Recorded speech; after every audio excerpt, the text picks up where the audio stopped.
Welcome, everyone. We've got something a little different for you guys today.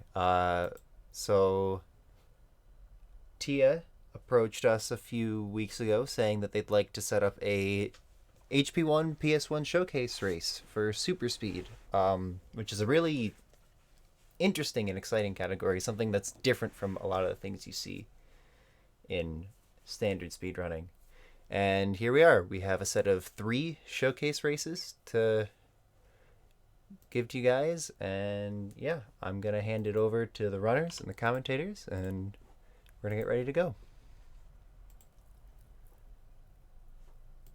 So yeah, you guys can introduce yourselves and give a countdown, and we'll start the race.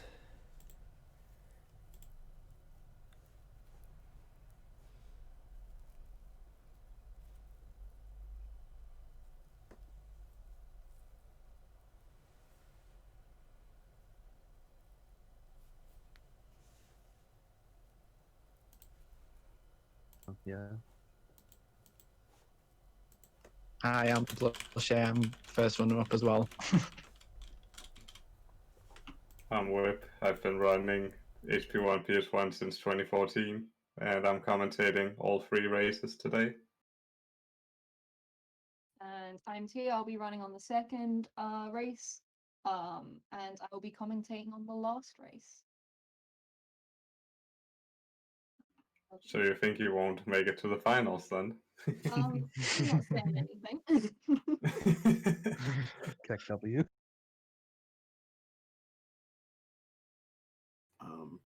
Who's doing the countdown? I can do that. You guys ready? Ready when you are, Will. Yeah. 3, 2, 1, go.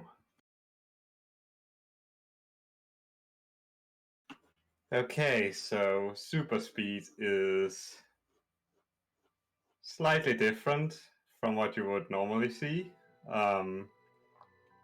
What this does is we use a cheat code which you put in via a Game Shark, and I'm not an expert on this, but I'll try to explain it anyways. You use the Game Shark to edit the RAM values in this game, because the RAM values dictate how fast Harry is moving or his running speed. So you can set a button on the controller to basically inject a RAM value, in this case a very high value, which gives Harry super speed. And that makes this run very different, because you will be seeing a lot of skips you would normally not see, and it will also make things slightly different, so should be a good watch. Also 1 minute and 30 seconds of cutscenes, because it is a Harry Potter game, so I guess that's the standard these days, or has always been. Yeah, it's always a real interesting start on these runs.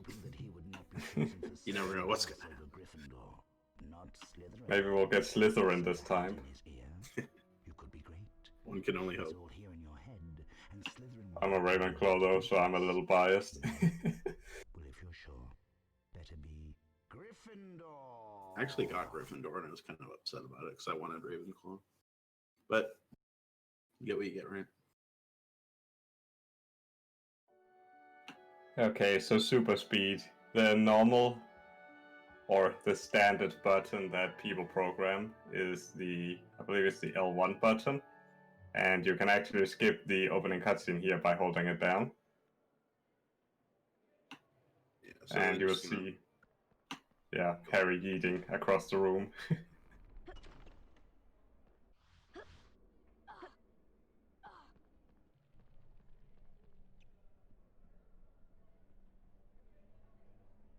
So you can see Plushy just performed the first run skip. There's a way. Oh, he messed it up. My bad. There's a way that you can jump off that bookshelf and get behind Ron and make it into the door before he talks to you. But it has sometimes, like, when you hit the door, it will cancel it. It'll still talk to you. So what you saw Emma do is... Oh wait, who's on which side? I That's already Emma. forgot. Yeah, okay. what you saw there is that on certain corners you can clip into the wall, and then it will send you up into the air if you move in a specific way. I know that's not the best explanation, but maybe Tower has a better one.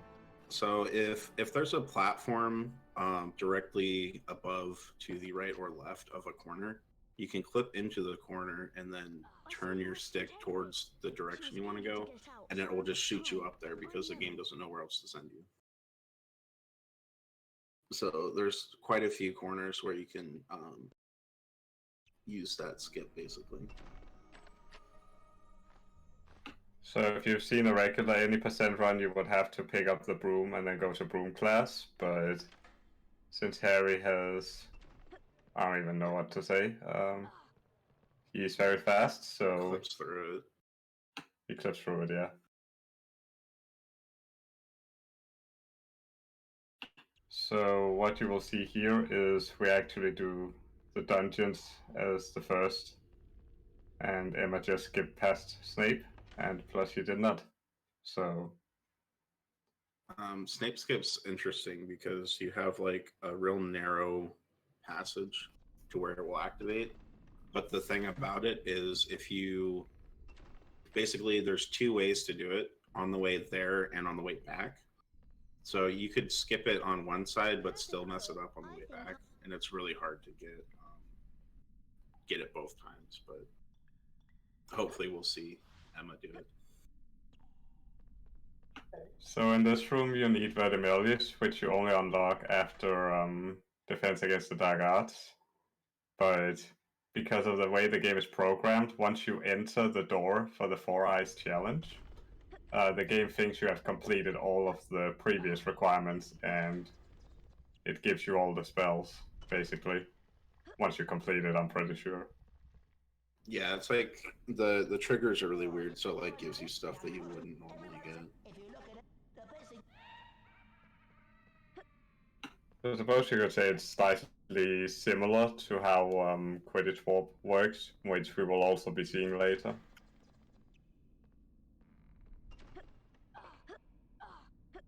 This part's pretty much the same, just going faster.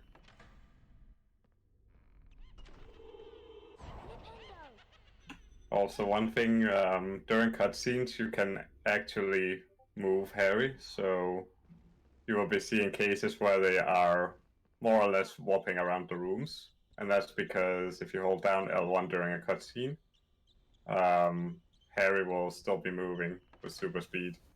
Although I think there's a few instances where this is not the case. Yeah. And Like isn't certain... it What now? isn't it just if the scene requires Harry to move, you cannot trigger super speed. If it's a cutscene where Harry is stationary, you can trigger it, right? Yeah, like if he has a walk animation or something, he just... my favorite is when it does the points update. It's like, let's see who's in the lead for the house points. You can hold down super speed and Harry will like shoot up towards the front desk. But there's like no real reason he needs to be in that room, but they put him in that room anyway, but you'll never see him otherwise. That is correct.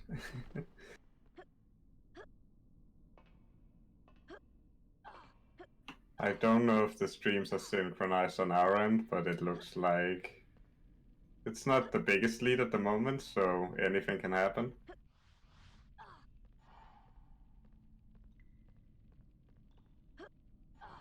So what you saw on Plushie's screen is a cutscene storage, where normally you would have to wait for the red eye animation to stop, but since he is moving during the cutscene into the door, Harry will keep moving, and he basically walks through the door while the cutscene is playing.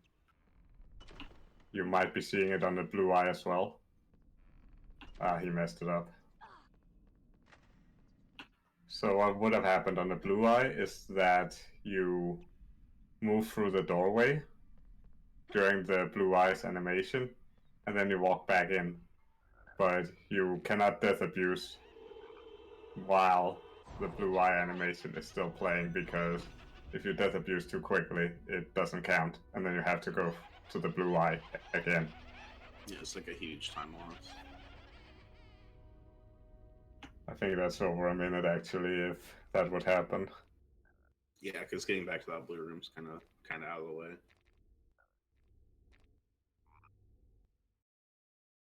Also, we should probably mention this only as an if it happens, but when you are death abusing on the blue eye, you can accidentally fall into the void and basically have Harry fall for a really long time without taking damage.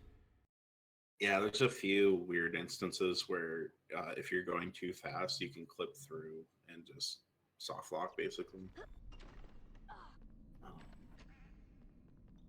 There's a part in the Forbidden Forest where you can jump over. There's a spot where you have to knock over a tree and then use that as a bridge. You can just skip that whole section by jumping over the gap. But there's a slight chance that if you hit the other side too soon, you'll clip down into the void and just fall forever, like Whip said. If you take a look at Plushie's screen, you will see he now has unlocked spells, which he did not go to class for. And also a certain character is missing in the front hall. Wingardium Leviosa. And there's Malfoy. He learned to apparate before it was cool. Wingardium Leviosa. So the Malfoy fight is very basic. You hit him 3 times and there's 3 phases. So first phase it's just him, second phase it's him and Crab, and the third phase it's him and Goyle and Crab. I hope I didn't mess that up. You're good. Okay, Yeah, good. just like the standard run, you just take out Malfoy and move on.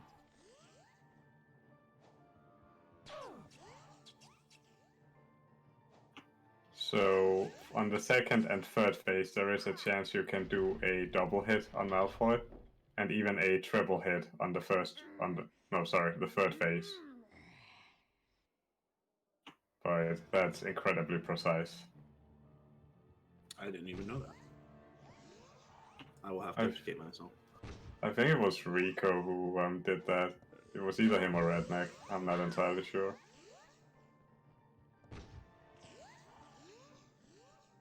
But you only get 1 chance on the third hit, and you have to be really fast. So good thing it's super speed.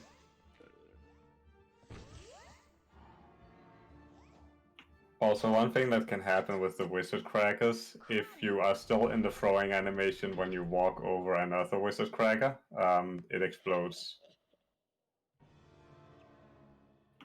And that has happened more time than I'm willing to admit.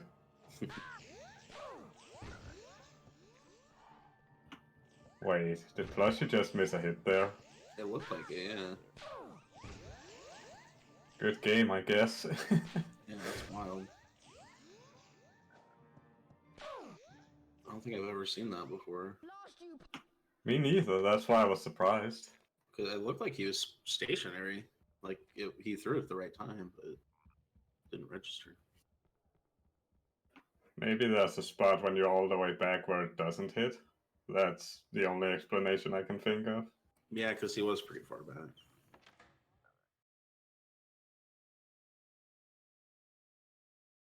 So normally you would come outside. Oh, get ahead of myself. But there you can see they held down the super speed button and Harry just shot up there. Like I was talking about earlier. He's truly excited to see who's ahead. Yeah.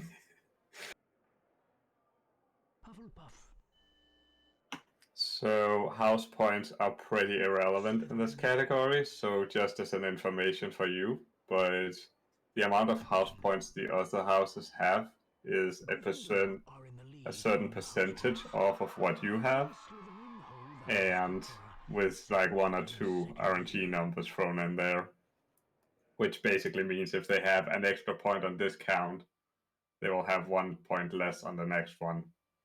So essentially, they always get the same points. And it doesn't matter because we're going to get 10,000 points from Dumbledore. What a nice guy. So normally we'd come outside here and Hagrid would greet us and tell us to go to Herbology. But since we skipped a whole bunch, he just doesn't show up. We should probably mention that the spells we have now are Wingardium Leviosa, Incendio, and Verdimillious.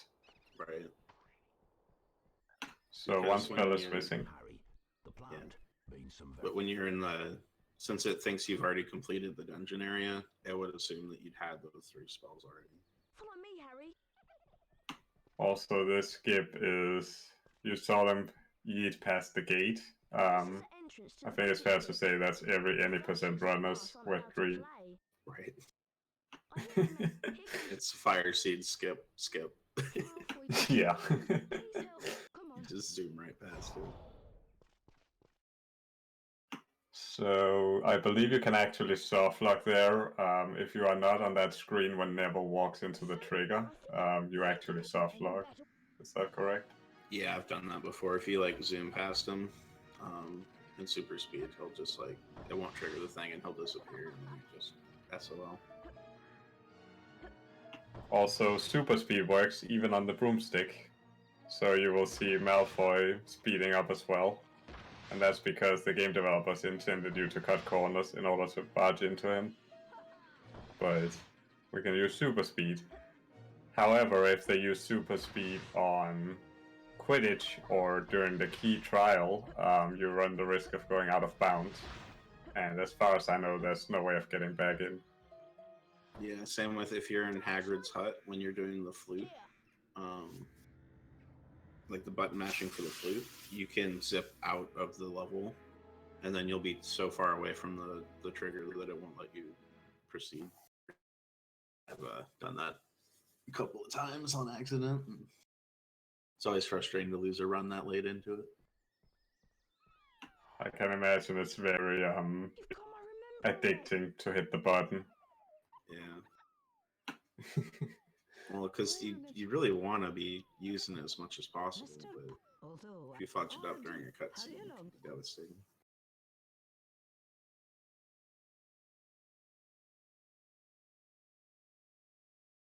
So there is a skip you can do here. It's kind of hard in a way.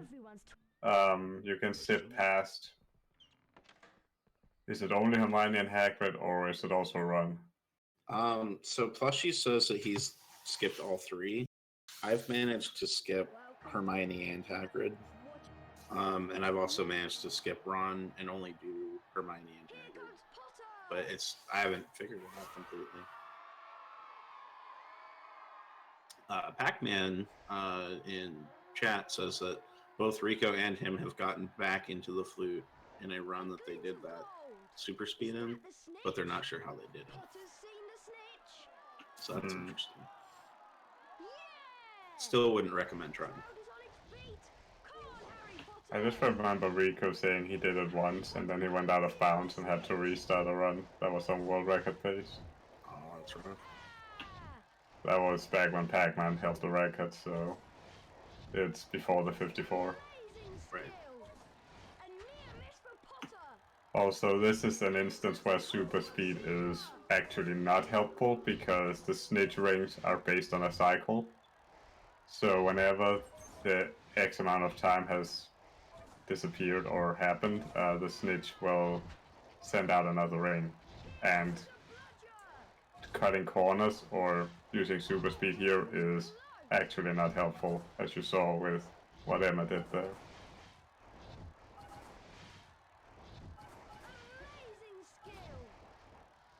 Also, right after this, they'll be performing the Quidditch skip glitch. Or what's the official name for it? Quidditch abuse. Abuse. We're gonna trick the game. And boy, do we have a lot to say about that. Yeah. Yeah. Also, there's a skip that I discovered, or at least I think I discovered. Nobody's told me otherwise. Where you can, right after this bit, there's a cutscene where Snape takes your book from you. You can clip out of the trigger that makes you go and grab the page and then follow Ron into the sloth brain area. But it's kind of hit or miss. I haven't quite perfected it yet. Looks like Yes, he was Flushy did making not it. get it. Well, remember. Also, I love how Harry is all antsy there. Yeah.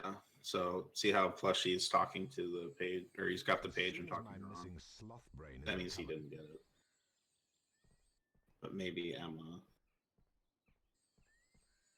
No, they both missed it. It's weird. You have to like cut away from that like area you're in, and then you can go to the first part where you first met Ron, and he's like, "Hey, come look at the Quidditch pitch." And there's a save book in there that you can save at rather than going through here. And you save about 40 seconds. So we should mention the small skip they just did with the gate. Normally you have to wait for Ron to cast Alohomora to open the door. But since there's also a trigger for Harry to walk through the gate, you can super speed into that trigger and Harry will walk in through the gate and you don't have to wait for Ronald. Yeah. Because he's a nerd.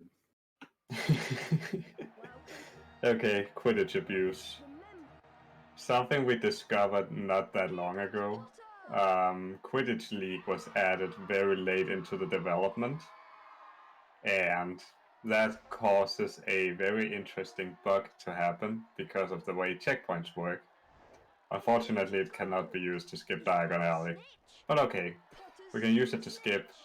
In any percent, we would skip 2 classes, and no, we would actually skip 3 classes. In this case, we skip it's Heavy Force, that's the spell, Transfiguration, there we go. And basically what this does is you play up until you play Hufflepuff and then you play Ravenclaw, you exit without saving and go back into the game. For some reason the game thinks, okay, you've done the Ravenclaw Quidditch match in the game, which is also there, but the problem is it's not the real Ravenclaw Quidditch match, but the game thinks it is. So it will put you in that particular completion area, and you skip a bunch of the game doing that.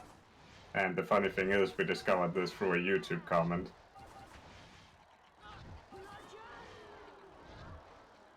So that was my The really. story more than better than I do. I've tried to tell it before, and I always mess it up. I mean, I've been around long enough, so. Yeah. That was 113.73 for Plushie. That means he missed probably 1 ring. Yeah, 113.73. I've never gotten less than 113, and I've hit every ring. But I'm not sure what like the ultimate lowest time is. I think I've gotten a 111 before, but I could be wrong. Maybe I got 113, so it's been a while. I always hit like the goalpost or something. I'm sure that slows me down a bit. I mean, it won't matter if you hit all rings. It will only matter on the last ring. Oh, well, I don't know.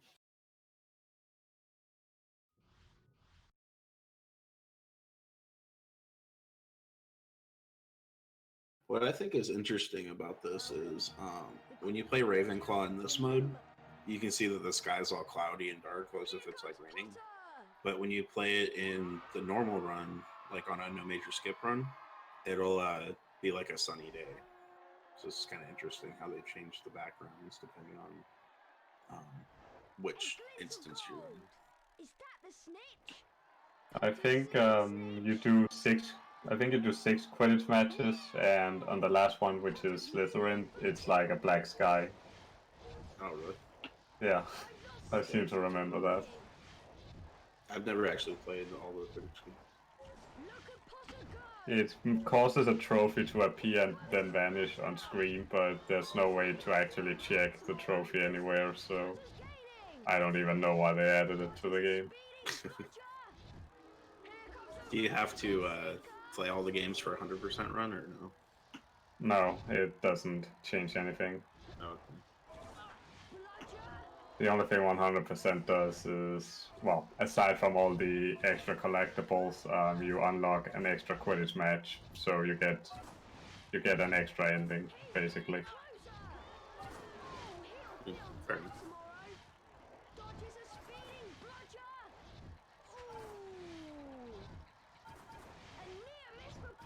This Quidditch match is always kind of frustrating because it zigzags so much. Lots of tight turns. You should see the last one with Slytherin. That one is all over the place. I'll have to try it sometime. So I do Okay. need to practice my broom skills. Don't worry, you'll get the hang of it. Thanks. So now they exit without saving, and that will trick the game into thinking, as I said, you are now at the Ravenclaw progression stage. So you exit the Quidditch League and go back into the main game.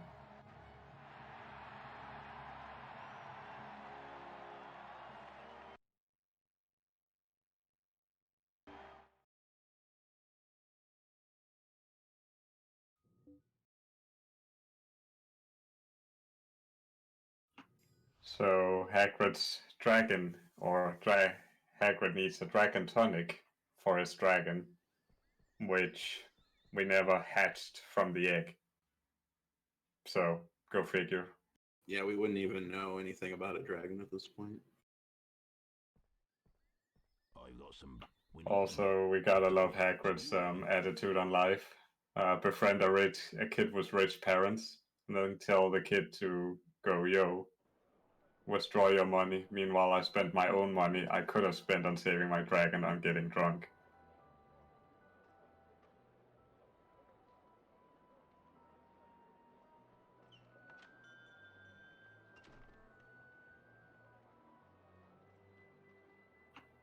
So you saw Plushy wait there for the Hufflepuff girl to move through the door. And that's because if you try to go through the door, she will eventually try to go through the door. And that will get you stuck and force you back out of the door after a little while. Yeah, for some reason it won't let you both go through at the same time. I think it's because the cutscene storage gets broken there, but I'm no expert. Yeah, I'm not sure how the actual data works. So it's also National Wax the Floor Day because why not? They needed ice physics in a video game because every video game needs ice physics for some reason. Yeah, if this bank existed in like the real world, there'd be lawsuits left and right. I promise you. Maybe in America. Oh yeah, different perspectives, I guess. I mean, that's life, I guess. Yeah. Now, this is where super speed could have been an amazing category, but sadly we cannot speed up the wagon with super speed, which is kind of sad.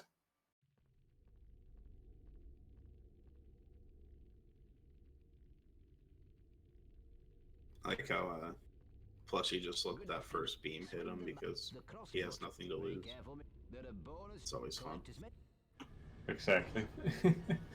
It's kind of silly. Like, I get that they put those there to kind of like warn you, like, hey, these are going to be a thing in the future. But sometimes it's fun to just let them hit you. Ooh. Okay, I'm not gonna finish that sentence.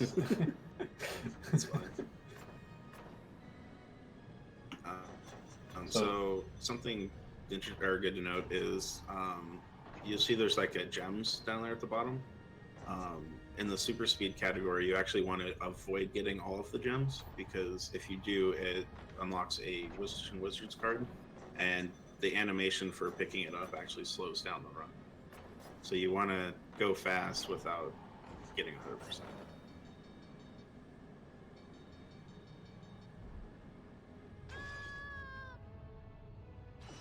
Also, the way to beat this stage, even though it should be obvious, there is a meter you fill up 3 times in the top right corner, and once it's filled up 3 times, you can finish the state. You finish the state, and then you win.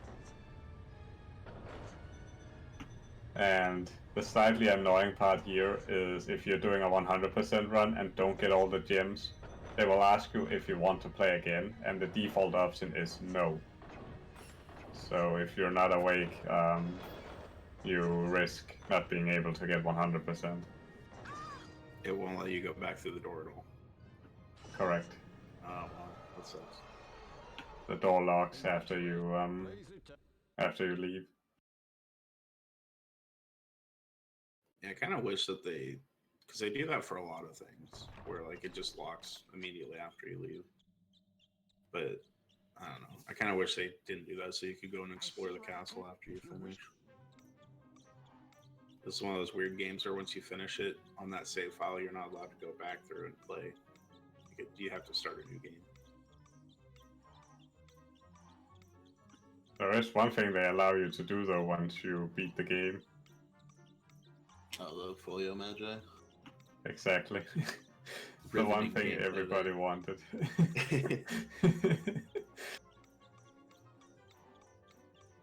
It's funny for this category because you don't pick up any Witch and Wizards cards, so it just shows the book, it opens and closes and kicks you out. I didn't actually know that. Yeah.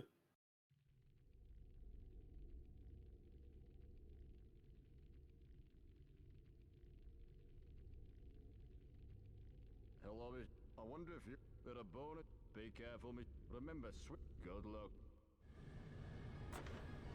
So we this have. is the... Oh, sorry. No, I was not gonna say anything important. Go ahead. Oh. I was just gonna say, isn't this the hardest segment to 100%? The Silver Sickle? I think it's generally the opinion that yes, this is the hardest. Only because of the last spinning section. But I used to say that Galleons was the hardest until I got to Sickles. Okay. So. Yeah, I've only ever managed to get all of the Silver Sickle gems once, and it was actually yesterday on a run. So it looks like it's kind of upset at myself. I actually didn't know that I had gotten all the gems up to that point. 100% speedruns when. Right.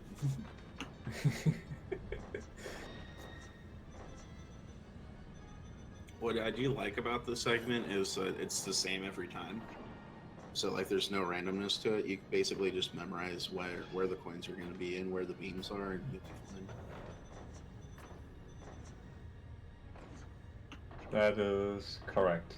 And I'm also grateful for it, because I can only imagine 100% would be even more torture had that been the case.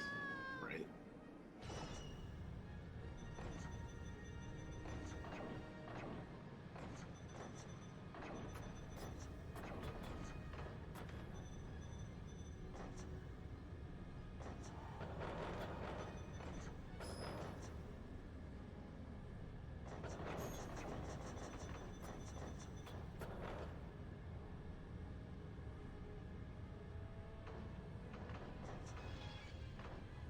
T is suggesting a 100% super speed category, which would be quite interesting, I think. I don't think it would be put on the leaderboard, but I agree.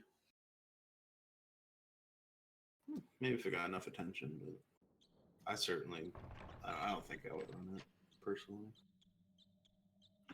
I don't think I would run it either, but that's just because I'm not sure how much it makes the run different, because you cannot skip tutorial in 100% with super speed. Right. Plus, there's lots of instances where you can like break the game, and then I'm not sure if it would basically break certain like areas that you need for 100%. So plus you got a I don't know if it's only Galleon you can do this on, but I believe there's a trigger for the door that you can super speed into, and if you hit the trigger correctly, you go through the door in the middle of the cutscene. Yeah, there's like you have to like time it right, and I haven't sat down and like figured out when, but I've had it happen on all three doors, but randomly. Oh, so it is possible? Yeah. I I've just always don't know. wondered that. There's like a sweet spot for it. So it could be frame perfect. Possibly. We'll need to do more investigating. Alrighty. Yeah, Pac-Man says in chat that you can do it on all three. Ah, okay. I've just never seen it on all three doors. I've only seen it on Galleon.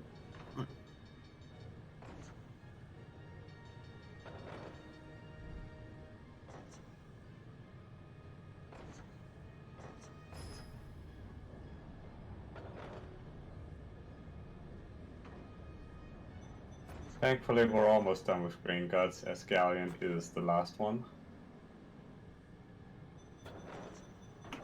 So that means we can commentate on more game mechanics, which will always be fun. Well, we're coming up to everybody's favorite part. Wow. I certainly don't think it's my favorite part, but that's because I've lost so many runs to it. Being super sarcastic. But we'll cross that bridge when we get to it.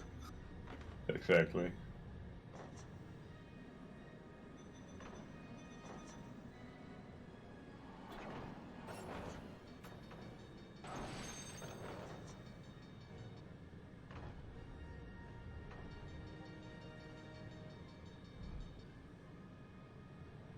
They're both on really good pace. Have you seen what the timer is? So on the I'm watching the stream as well. It's 34 minutes and 39 seconds. Okay, that's not terrible. Yeah. My my old indicator would be I would consider it a good run if I got out of Green Gots by 36. But I've been able to cut that down. But it's still pretty good pace. There's a lot of at least for me, a lot of run killers are towards the end. Very well done, Mr. Pot. You can return. Because there's lots of ways you can mess up super speeding when you're going to fight Voldemort. Well, at least Clody Skip is another factor in super speed. Yeah, and I'm not sure if on the PlayStation 2 version or PS1 disc, but there's sometimes when you do the chessboard skip, it'll just soft lock your game for no reason. I've had it happen twice. Without super speed? No, while super speeding. Oh, I've soft locked without super speed before. Oh, really? That's kind of funny. I can explain why later. Anyways, Diagon Alley has 3 minigames. The first one you have to find toads. Okay. Plus you got good RNG. Let's see. Be quick though. Having wards from I did not see a box move. You have to look for a shaking box, and it can be upstairs or downstairs, and it's complete RNG. Oh, plus he actually got the good RNG. If only he had realized sooner. Oh, he got the god He got RNG. really good RNG. Holy shit. That was perfect RNG.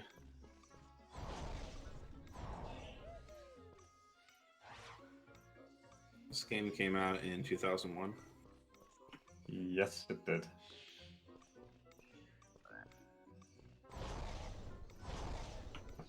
Emma got the worst RNG.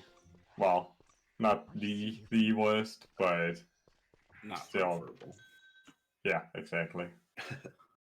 So here's the part we were joking about earlier. The peacock. Basically, you have to find and run on top of this peacock for a certain amount of time for him to drop a feather. And his movements can be very agitating. It can also crash the game, as me and Hypnosjack discovered. Really?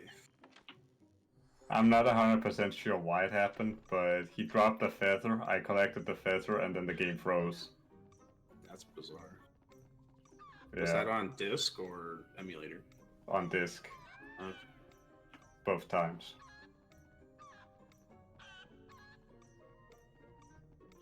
So whenever I see the game slow down on the Peacock, because it slows down when it drops a feather and you collect it, I always skip, my heart always skips a beat because I always feel the worst. What's nice about the Peacock though is that you can use super speed to kind of catch up if you miss a turn or something. Yeah, in normal circumstances, it's really hard to catch up with without cutting corners, and this room is not really well built for cutting corners. On top of that, the Peacock moves randomly, so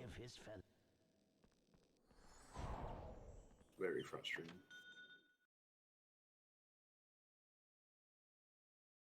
Pac-Man says that clip's the killer. Poor guy. I feel like he's felt your pain before. yeah. This part's pretty easy with the owl. My eagle, his treats are. Basically, as long as you don't elevate the peanuts, the other owls won't try to get them. But there's like a slight chance where one will fly by and get it. But for the most part, you're pretty safe. Someone actually told me once they managed to soft lock in the in this room with the owls. Would it just like not drop the feather or something?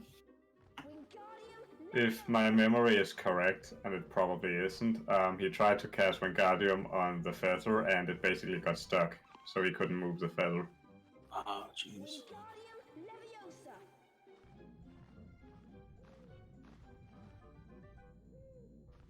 Also, you can super speed in this room, and Hagrid will actually keep staring at you.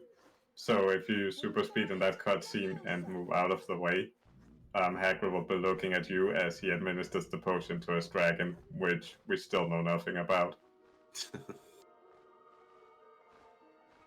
Plus, she's got into the longest during the run, which is usually where I'll use the bathroom.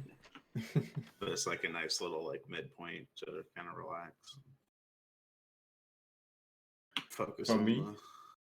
For me, it's more like at this point they realized they can use book cutscenes, and so they decided, oh, we should probably use those again. Right. Now we'll give the dragon tonic the Norway. Because I believe from when you start the game till you get to this point, there's not a single book cutscene. We've done it, Harry. Yeah, I don't think there is. We'll wanna go. Relaxing is the Green Guts section. I don't know what you're on about, Pac-Man, but Harry, Ron, I don't find Green Guts relaxing at all. Free time in Hagrid's hut, trying to convince Tia says if you drop the feather on the counter, it soft locks. Eventually, Oh.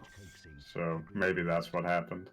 That night, Harry carried Norbert up So to the there's cold this tower. forest is full of skips. You don't have to do any incendios, and you can just jump across all of these gaps that normally you're supposed to Once Norbert either had hit been that free, tree or however, use incendio. Malfoy sprang his But this is Ooh. a segment where was caught by the sometimes when you Forbidden jump over to the other side, you just fall His through the map, intention, and there's nothing you Harry can was do to make about it. his way into the Forbidden Forest and search for a Plus, he way got a little overconfident on bridge skip, but he made it.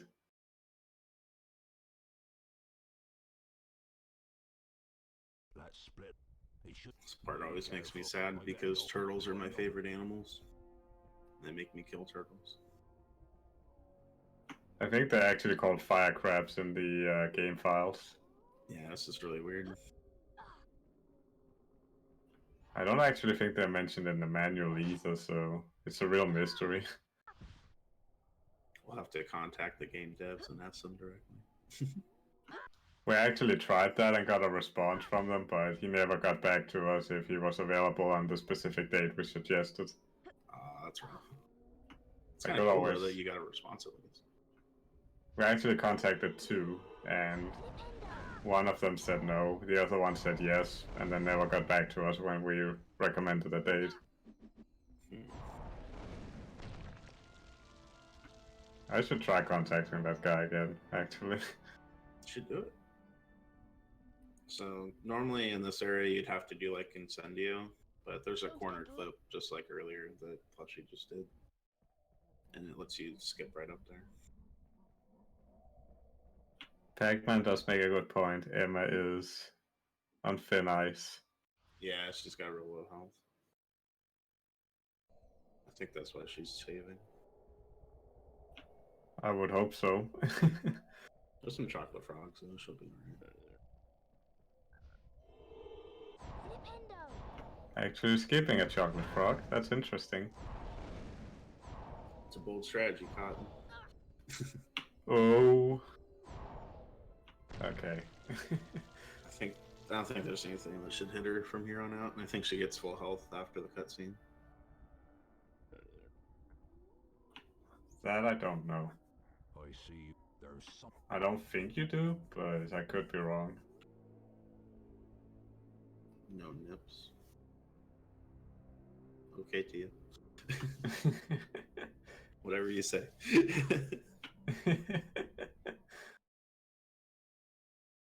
Oh, right. The during the cutscene, if you notice, the centaur doesn't have any nipples.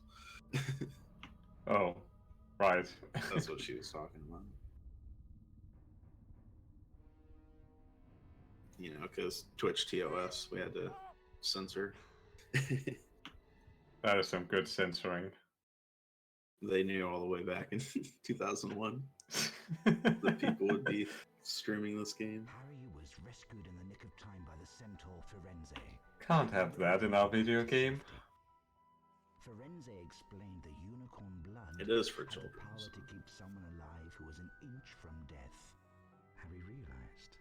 Well, Could it figure I out think the even on future? the Hercules cartoon, one of the centaurs have nips, but Lord Voldemort. Probably, yeah. that's, you know, very far away in my memory. Oh, that was a close shave, Harry. If it was, I've got.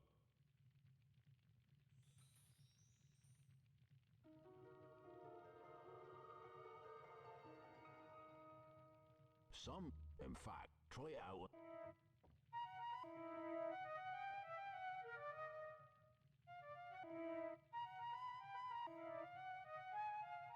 So people have different methods for mashing on the owl. I think Ekta is the one with the fastest method as far as I'm aware. But his She's on the method road. is, yeah. How does he do it? He uses, I'm not good with finger names, so bear with me. He uses the pointy finger and the middle finger on both hands, Okay. and then he does the rhythm like very, very fast.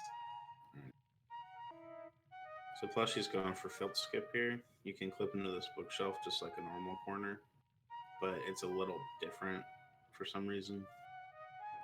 But you can save a decent amount of time if you get it pretty But quick. you'd best be. And he got it.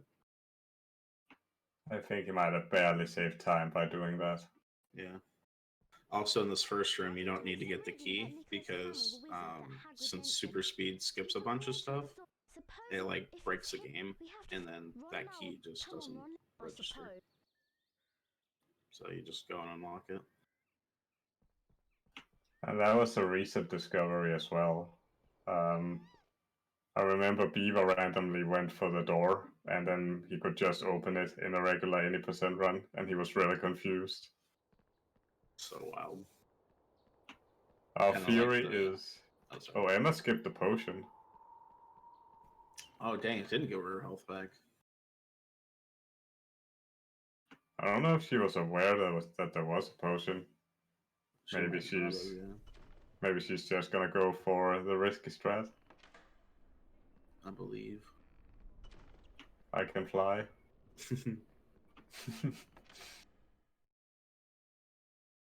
This point is always frustrating for me where Plushie's at because you have to wait for that cat. It's just like just literally sitting there for like 10 seconds, not being able to do anything. Good jump, Plushie. Yeah. I didn't actually know you could jump back on there from that spot.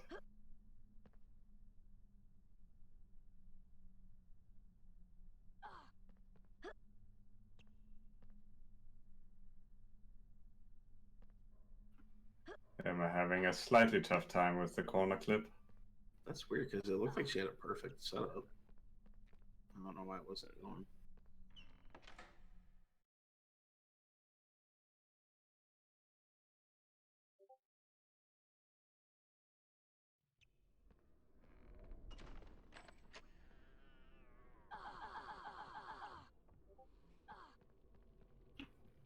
Oh, It shit, you looked- got filled skip immediately. Hell yeah. Yeah, that was cool.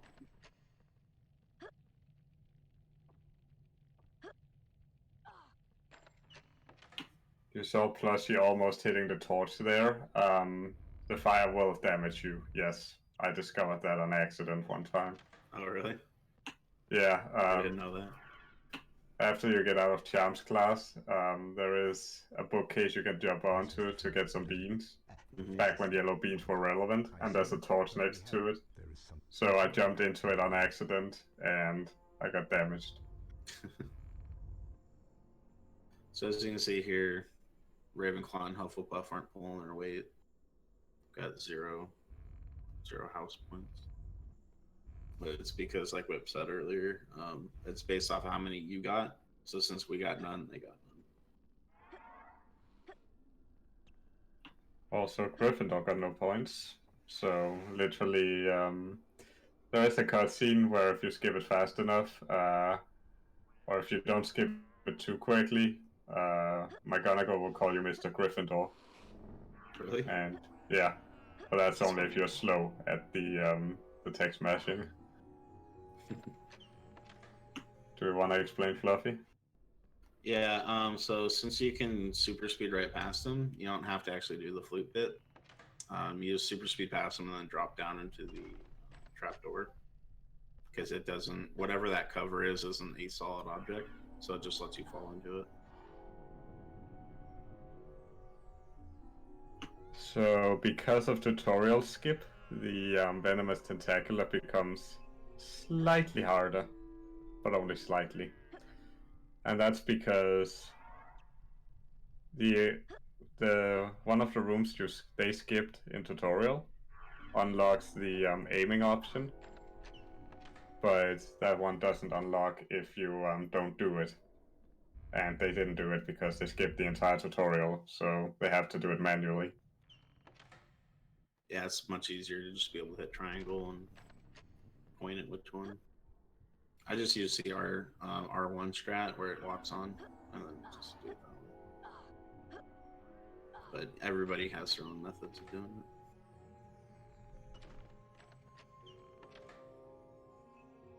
it. And if you're good at it, you can do fast incendio for that. What can Plushy also- just did there is if you angle yourself in front of the door Meanwhile, during that cutscene, you can just hold down super speed and you like clip over the middle bit and hit right into the door. So you don't have to wait and watch Ron and Hermione run in there. Slytherin.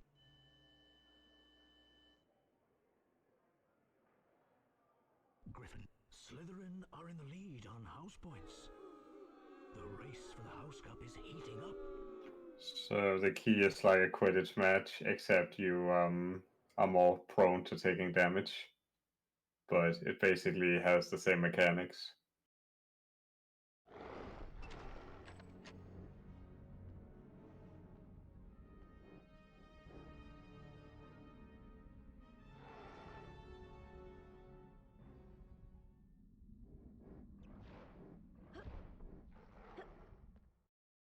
What did Emma jump off of there? I don't know. That was wild. That looked incredibly weird.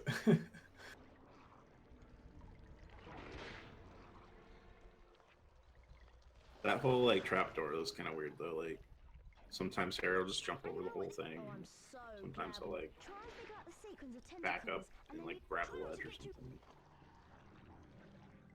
It's just goofy.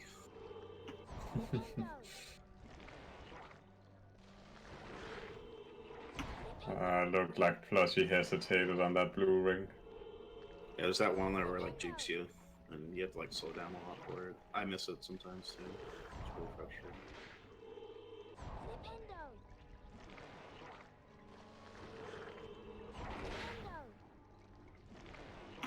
Also, I believe there is a timer on the vines when you have to destroy them, if I'm not mistaken. Will it like they respawn if you take too long? I think so, yeah. I don't know if that was because somebody else made a mistake, but it looked like it to me when I saw it one time. Also notice how Plushy got ahead of Ron before the chess game. And look who's here, all defeated. Ron. Seems like it's actually Ron's twin brother Ralph. And Let's there's hope actually Plushy two separate doesn't. twins. Oh, he got it. Yeah, it's sometimes the soft locks right there, where it zooms in on that one chess piece, like stops smashing something. Sometimes it'll just lock up right there and freeze. Time to put your good luck, Harry. Now we get to do the troll.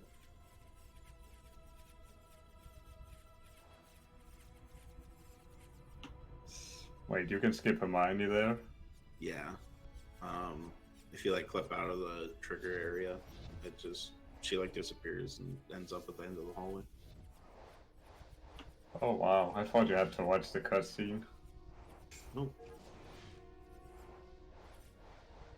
It's kind of hit or miss sometimes. Sometimes you clip into her, and it'll you'll be dragged down the hall when she runs down there, and then you have to backtrack and hit that first object. Interesting. So what Plushy's going to do here is do the chair skip, which normally saves you about a second. But in this, it's going to allow him to skip this Alohomora cutscene altogether.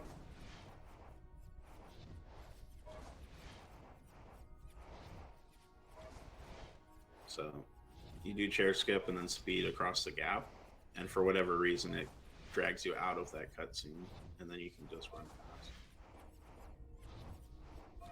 And then he's just going to super speed into the fire.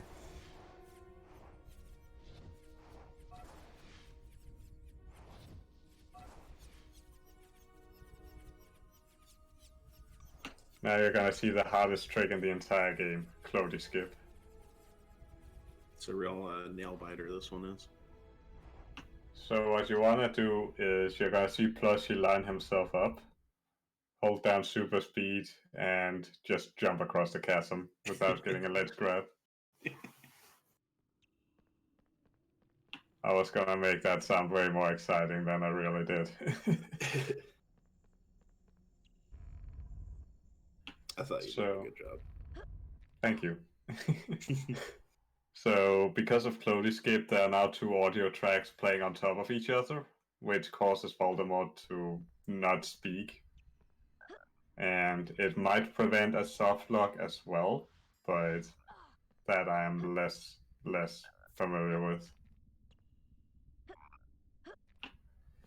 So, when you see Plushy moving like this, the pillar is off screen, meaning that it will more or less instantly respawn, so he can keep hitting Voldemort over and over and over again. But not too many times, because otherwise you soft lock the game. And it looks like he was a little too late on the last hit. That's rough. Oh, but he made up for it. Yeah, but now Voldemort will not be in the right spot, so he has to wait and... Oh, really? It worked out. I've never seen that before, actually. Yeah, he got really lucky. Usually he's off to the side. Yeah. That's cool. So me and Tia are still a debate about this, but you can flipendo his spells right there, and they'll disappear, and then he casts the next one right afterwards. So we're thinking it's a little faster, but we haven't actually timed it. But it's also really risky, because you can just he still, but this last one he definitely has to move out of the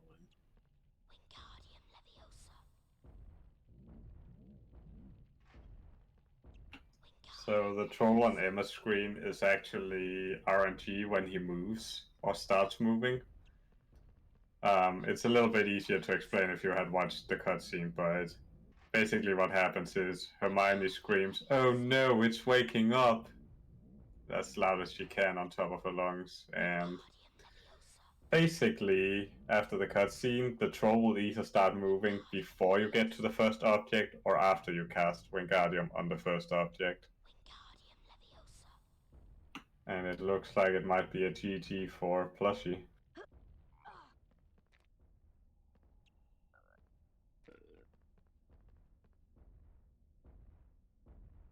So there's a soft lock that can happen on the third phase of Voldemort.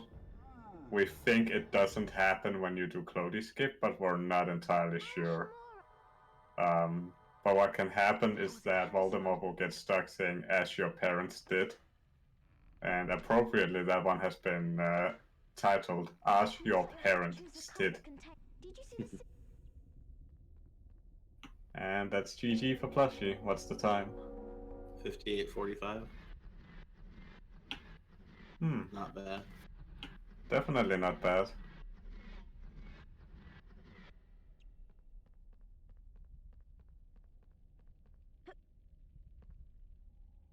Sub 1 hour is it's what you want, for sure. Oof, Emma got pushed off. Oh, that's rough. She got pushed off again. Oh no. That's a death, isn't it? Yeah, she doesn't have enough HP to do it. So unfortunately, that means you would have to repeat the troll section unless you made a save state. She didn't make a save state, it seems. No. That's rough. So on save states, for this race, we've allowed them, but in a normal submittal, you won't be able to use save states to like prevent soft locks or anything. You have to play the game through. Unless you use the game's save feature, in which case it is allowed. Yeah, you can use the official save, and that's fine. But you can't hit like F1 and F3 to do all that.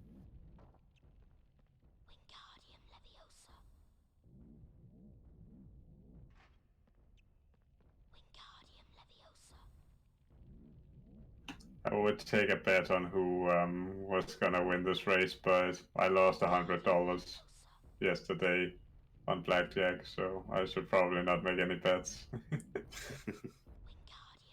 It's an interesting strat I've never seen. She's like behind the pillar. And then it spawns you there anyways. Oh, that's weird. I didn't actually know that. Yeah, I didn't either. Looks like you're happy. Did you see this?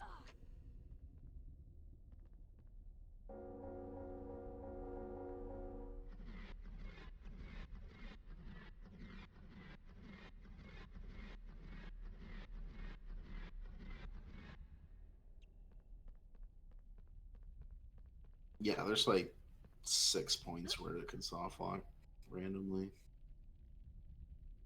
So the reason that she like walked really far away from the cups there is because if you run into one of them, you'll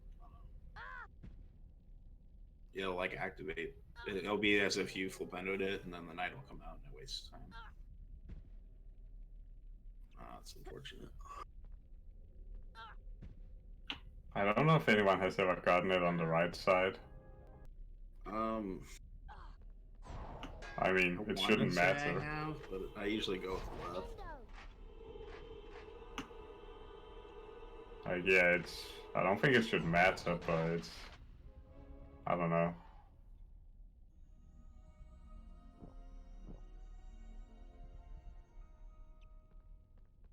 Great, Harry. I'm going to.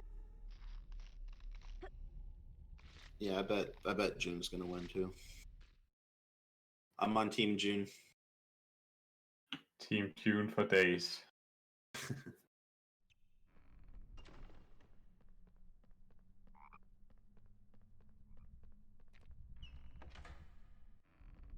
I will say props to Emma for still trying to finish. Well, it'll definitely be a PB, barring the save states. Well, yeah, that's correct. Yeah. But good on her.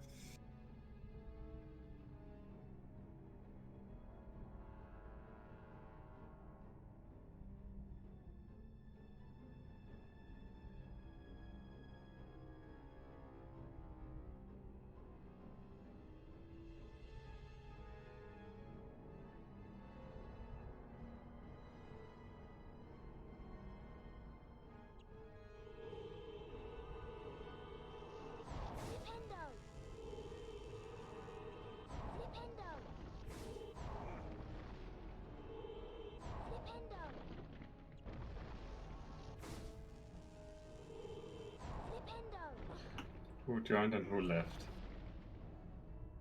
Huh?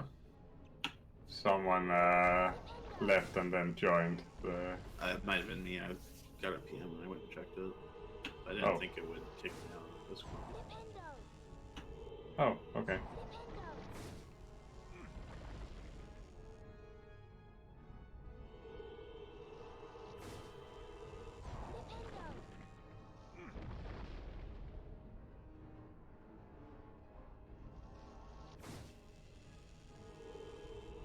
Looks like we got a bit of rivalry in chat. That's fine. Just the usual British rivalry, I guess. Yeah.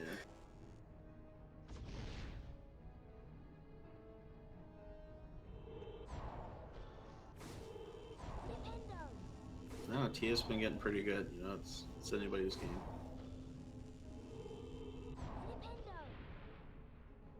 And we're having a bit of a struggle on the first hit there. Yeah.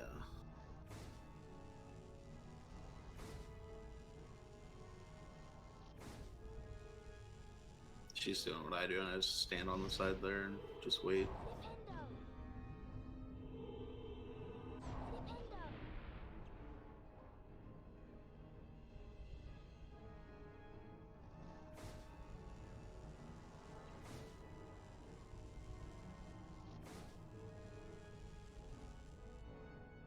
You can actually eat away from Voldemort during the third phase, and it looks really funny. Yeah, he's just like choking nothing. Yeah. Damn it, air! I'm gonna get you.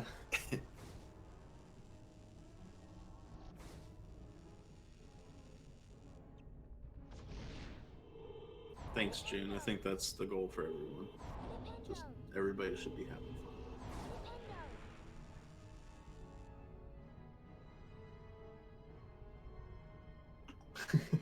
Emma actually did it. Yay! Oh yeah. You will yield to me, air. You'll die begging for mercy, air.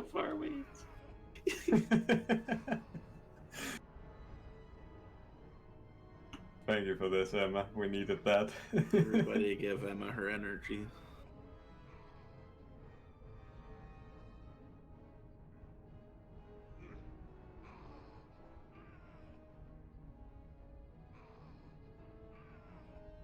It's so weird seeing his face on the back of the model.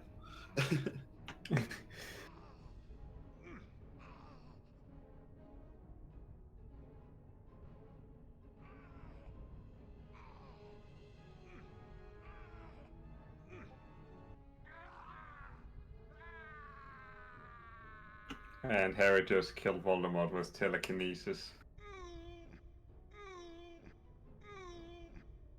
GG to both runners. Congratulations. That scene is so weird. But yeah, GG to both. Yeah, he's like way over there now. Yeah. So goofy. Die, Potter. Dumbledore smiled. What happened down in the dungeons between yourself and Professor Quirrell is a complete secret, he said. So naturally, the whole school knows. The stone had been destroyed, but Harry remained fearful that its loss would not prevent Lord Voldemort's return. Thanks for yeeting on that third phase, Emma. We really needed to see that. Yeah, I found that today actually.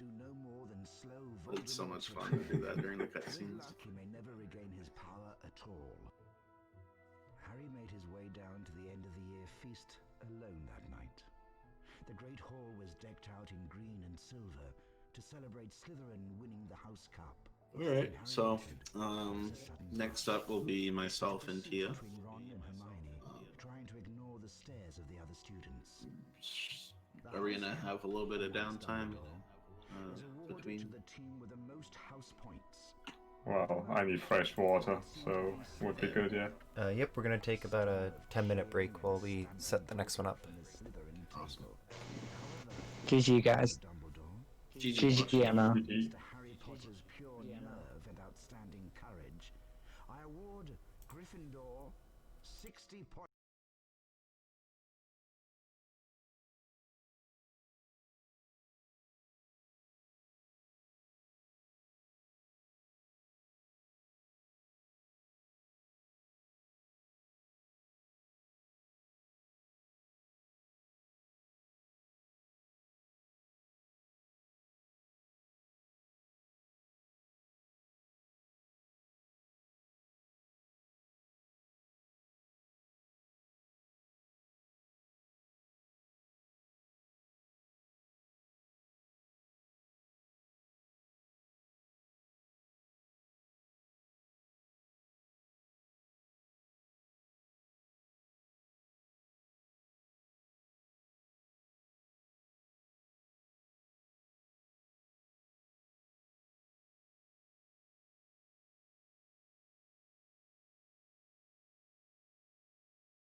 Okay. I guess you guys are ready to go, both of you? Yep. Yep. Alright, 3, 2, 1, go. Welcome to the second race of HP1 PS1 Superspeed. So if you're just joining us for the first time, this is a category that involves using a cheat called Superspeed, which you basically activate using a GameShark code. And what this GameShark code does is it programs one of the buttons on your controller to inject a certain RAM value into the RAM on the console. And what this does is, because of how the game works, your speed in this game is dictated by the RAM value, or it's stored in the RAM value, I should say. So when you inject this RAM value, it shoots Harry forward with a very high speed, which is normally unobtainable. But before we see that, you've got 1 minute and 30 seconds of cutscenes, and I believe half of it is done by this point. So just in case you don't know the story, now you get to be told the story again. And no, there is no RNG factor in the story. It is 100% the same. But you will be seeing some slightly interesting skips throughout the entire game, because Superspeed makes a lot of things possible, which are normally not possible. See if we get Slytherin this time. Well, if you're sure, better be Gryffindor. Ah, we got Tia got Gryffindor, and Tara got Gryffindor. Okay. So loading into the game. Normally you have to watch a cutscene with Dumbledore, where he tells you welcome to Hogwarts and that the third floor is out of bounds for anyone who does not wish a most painful death. You know, that's always a great way to start your school year. And they eat right through him.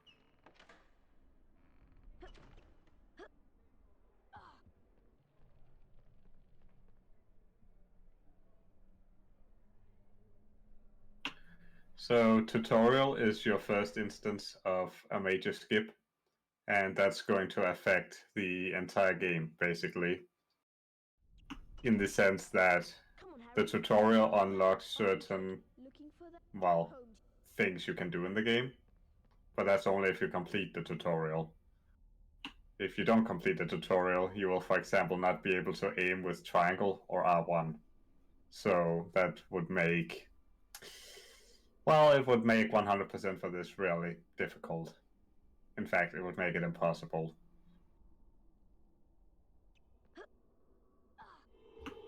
So for this gate, you don't actually need a fully charged Flipendo, for whatever reason. But you need to just semi-charge it, and it will still count as breaking the gate.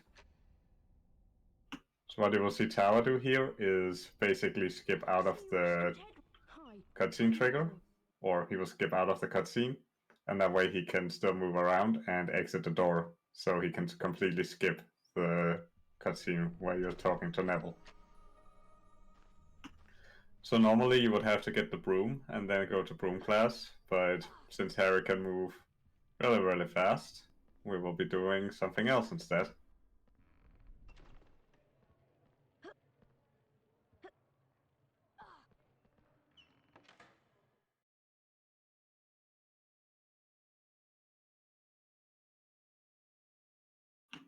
Also, you can, basically in any cutscene that doesn't require Harry to move, you can activate Superspeed and you will move around, and you will be seeing that a couple of times throughout the run.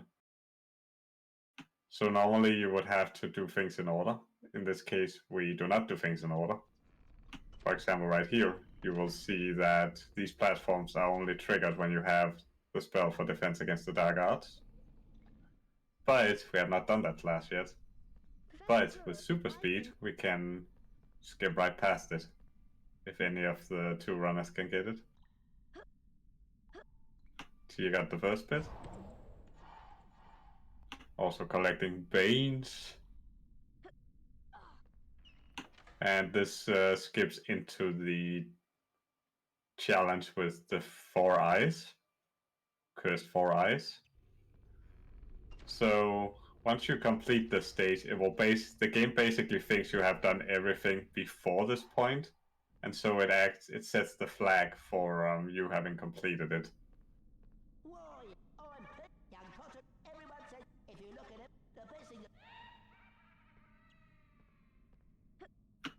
So there isn't much to say about Four Eyes, but I will tell you some of the small tricks that they will be doing.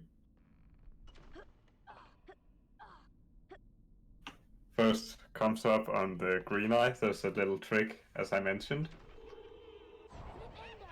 So right now Harry is stationary, or he would be, but because Harry is stationary and we have the Superspeed cheat, we can basically move and we will get to a later point on the stage, which is why you saw Tia be in a completely different position.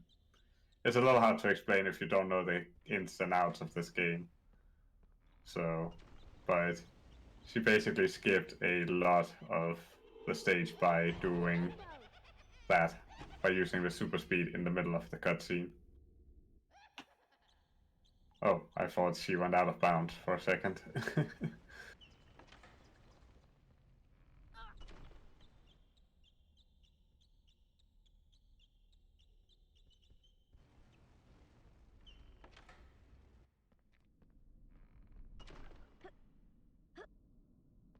Ooh, that was a close one to you.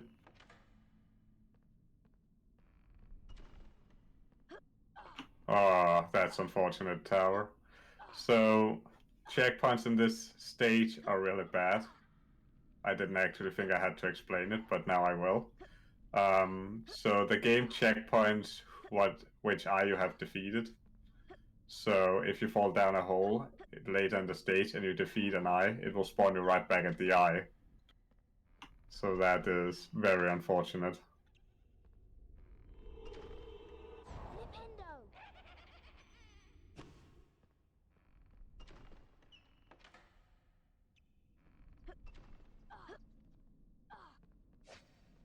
And Tia almost taking damage there. So if you take a look at Tower's screen, he will try to do a cutscene storage, which he did not get. Okay. If you activate the door while Harry is moving, and while the animation for Harry moving through the door is playing, as you hit the eye, it will basically load the two cutscenes on top of each other. The one where the eye is just... Wow, okay. Tower is really unlucky right now. Basically what happens is the cutscene for Harry walking out the door and the eye being destroyed is playing on top of each other. And that basically means that while the eye is being destroyed, Harry is still moving out of the door. And oh wow, Tower is not very lucky right now. But I said that too many times already. So this is an example of a cutscene storage. However, the blue eye is still being destroyed, so he has to be careful not to kill himself before completely death abusing. I should probably use the word death abuse, but whatever. So, when you destroy all the eyes or lose a challenge, it spawns you back at the beginning of the challenge. But if you destroy all the eyes before death abuse, what will happen is that the game saves the fact that you defeated all the eyes, and then it will spawn you right back at the beginning, which is a big time saver. Wingardium Leviosa. Wingardium Leviosa.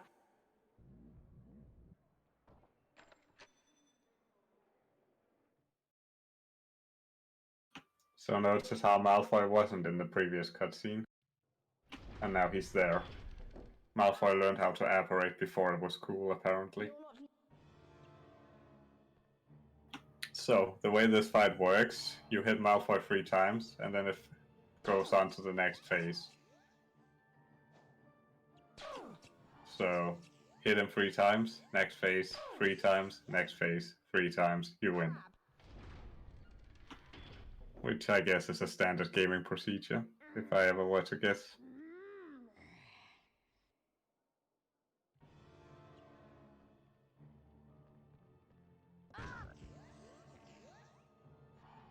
She took damage there, that was not so good.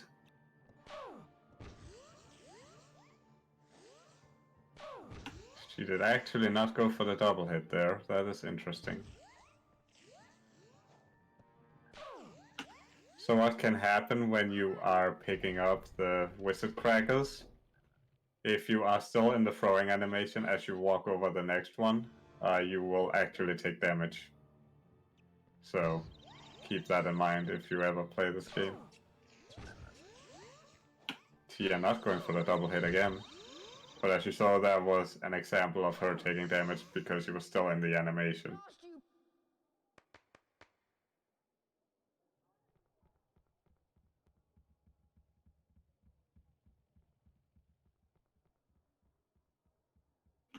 Also, Crab running the wrong way because he is Crab.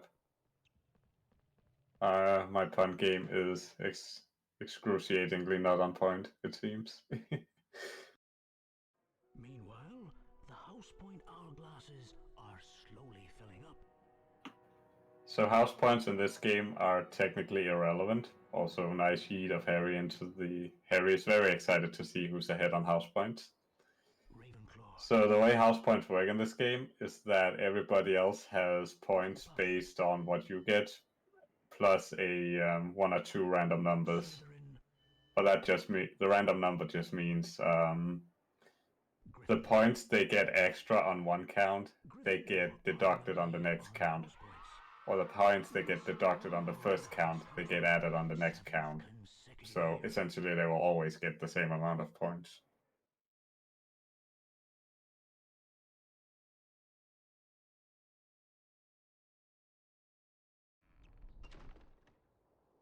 So now we're outside of Hogwarts, and basically Hagrid is supposed to greet us. But since the game thinks we completed Herbology, Hagrid is not there.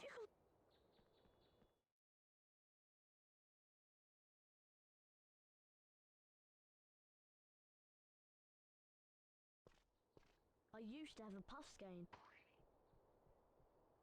Puffs games are apparently canon. Maybe they are, maybe they aren't. I never read the books.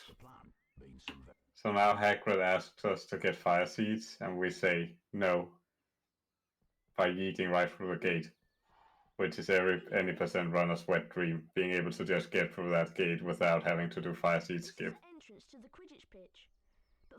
So we might as well call it fire seed skip skip, as Tower mentioned on the previous run.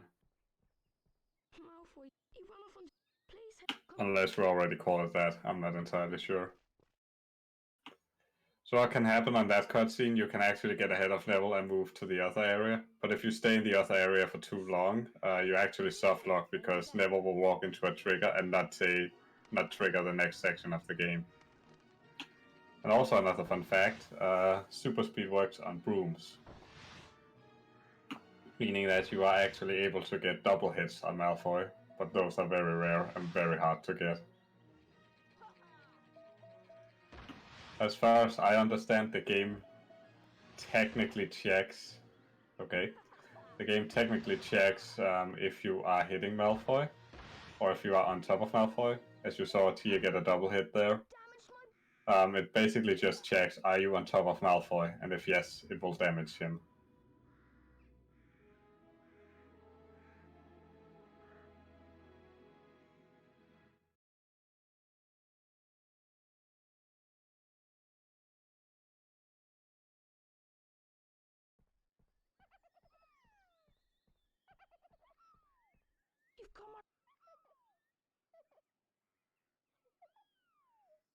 I remember.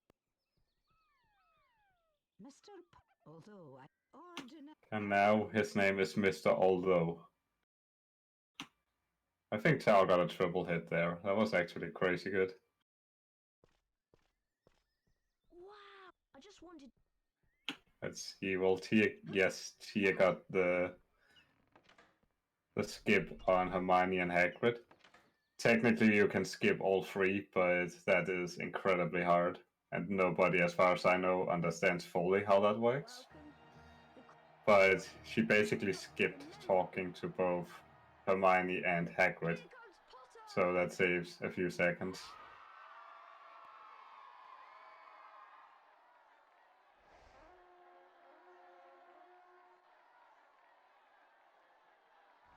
A glint of gold! Is that the snitch? Potter's seen the snitch! Yeah! Potter's moving in for the kill! So contrary to what you might think, super speed does not actually matter in Quidditch except for the last ring, but the time you can save on the last ring is so hilariously small that it's not really worth it anyways. And you also risk going out of bounds if you use super speed. I'm pretty sure it has happened to someone at least once before.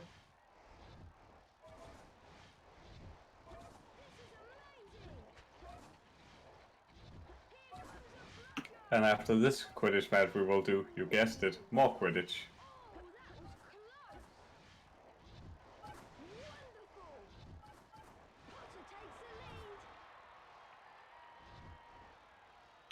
Tia missing a few rings, that's unfortunate.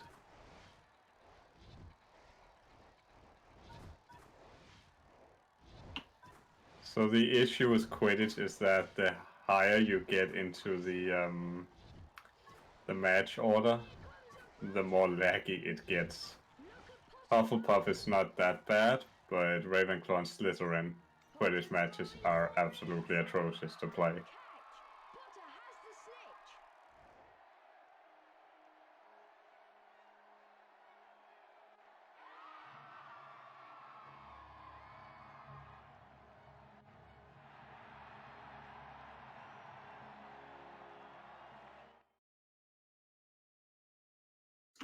So there is a skip coming up called Tower Skip, named after the inventor of the skip, Towerizer. So after Snape takes away the book, you can go past him into the next zone and save the game, instead of waiting for Ronald to open a gate, where you can then also save the game. It looks like Tia did not get it at all. Hey, the map's showing. I wonder if it... Okay, so there's a different skip you can do here by using super speed. There are two triggers. One where Harry stands still waiting for Ronald to open the gate with Alohomora. But since we don't like waiting, we will use super speed, and then you can walk into another trigger, which will also allow you to skip past Ron opening the gate. So they save and quit here, and that is to do the Quidditch League abuse. I just call it Quidditch abuse, and I think that's also the normal name. So what it allows us to do is, oh, Tower actually got the skip.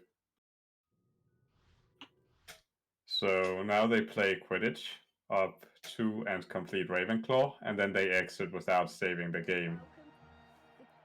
So the history of Quidditch League is that it was actually added very late in development, which is maybe the reason why it is as buggy as it is.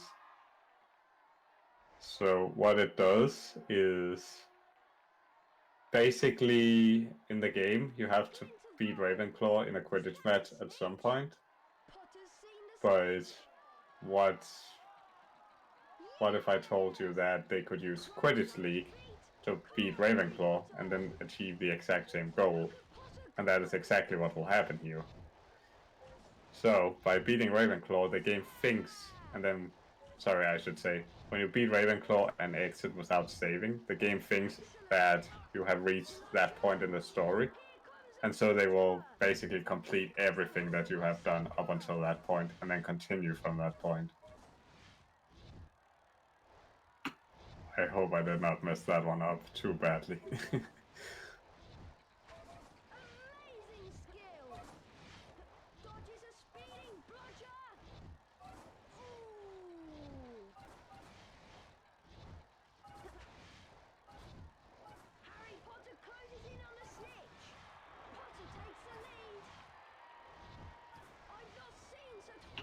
Let's see if any of them gets a 113 on Hufflepuff. Amazing skill. Potter's gaining.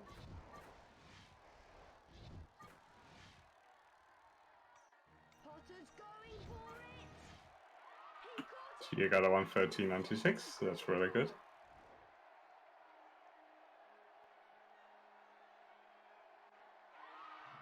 I think Plushie has the race record at the moment at 113.73, I believe.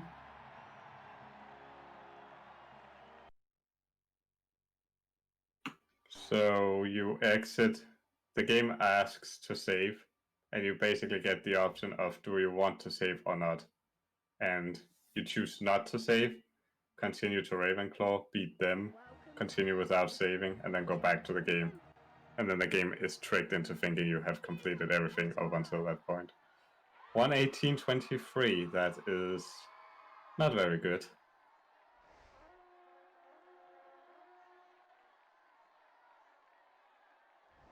A glint of gold. Is that the snitch? Potter's seen the snitch. I should probably mention that every ring you miss is roughly a time loss of 2.2 seconds. Moving in for the kill. So it, on average.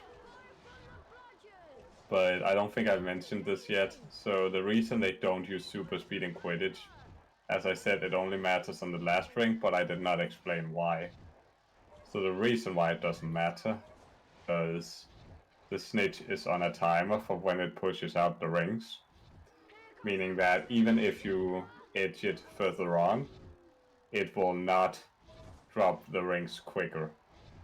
Even if you cut corners to get closer to it, it will not drop the rings quicker. And also there's a risk of going out of bounds here, as far as I'm aware, so that's another reason to not do it.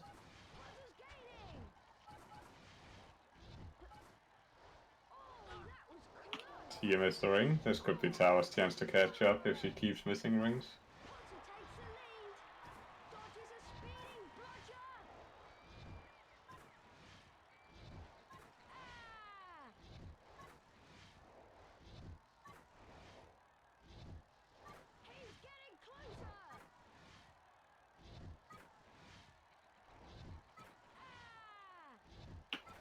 Tia's game lagging a little bit.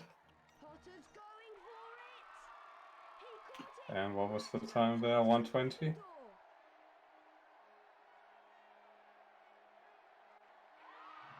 120.86. That's an okay time.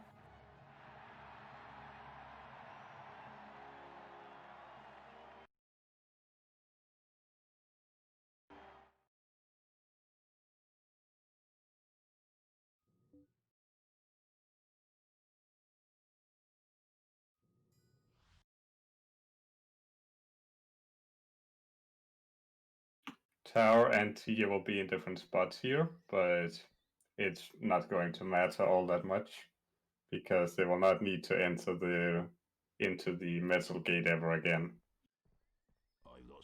We need the tonic.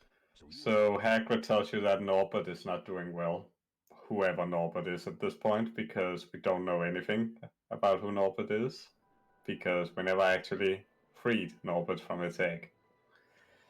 So Hagrid asks us to get the ingredients for a dragon tonic to help his ill dragon, which we know nothing about still. And being the smartass that Hagrid is, he will ask a rich kid to get some money to buy the components. Meanwhile, Hagrid spends his own money to get drunk, because he has his priorities in order.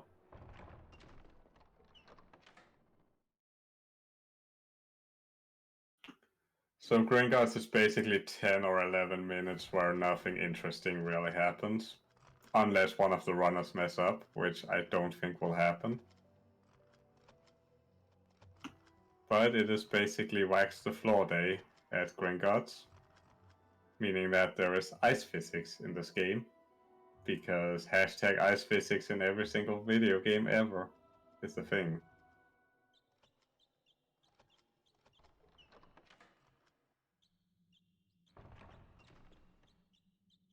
Do you wish to... If you wish to visit... Move swift. Super speed could be really good here if it was actually possible to control Harry well, I should say. But there is one skip you can do here. Skip might be frame perfect, we're not entirely sure. Tia didn't get it. So what can happen is you can hit a trigger for the door and Harry will move through the door in the middle of the cutscene. I think most runners only get it on Galleon, but the really good ones can get it on all three. Although we're not 100% sure how precise it is. Tower also didn't get it. The cross button. Be careful, there are bonus collectors. This is where super speed percent could have shined, because you are actually not able to speed up this section using super speed. Also Tia having a bit of fun with the cards, mine cards.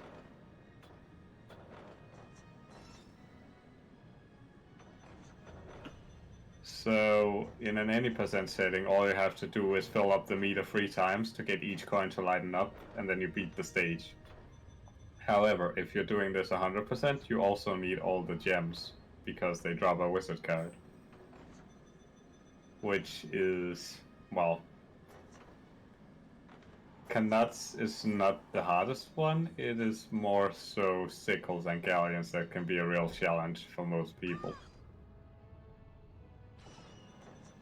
But in this case, they will not be going for the gems because the wizard card animation is slow, so there's no point in getting them. And the really annoying part is that when you beat the stage without getting all the gems, they will ask you if you want to play again. However, the big issue is the default option is no. So if you're not awake and just spam through the menu, you end up exiting the stage, and there's no way of re-entering, so you would have to start all over if you wanted to get all gems. Congratulations.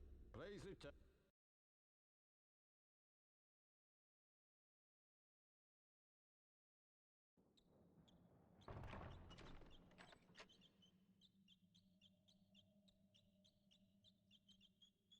I see you. If you would. This is one moment where you super speed is actually helpful because getting up this hill is a lot faster, but also a bit more tricky with collecting the papers. So I guess that's why Tia didn't do it, but let's see if Tower does it. And he did. Cool. Oh, Tia, that's not very good.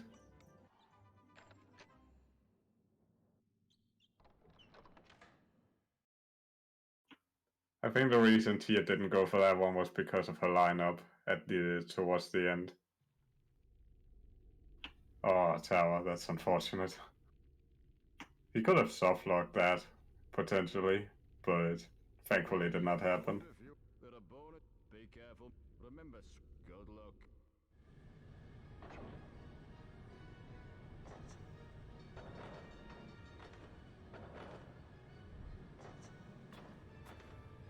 So Sickles is a real pain to do 100%, and that's mostly due to the last spinning section. And Tower somehow dodged that obstacle. He dodged them twice. Damn. That was interesting.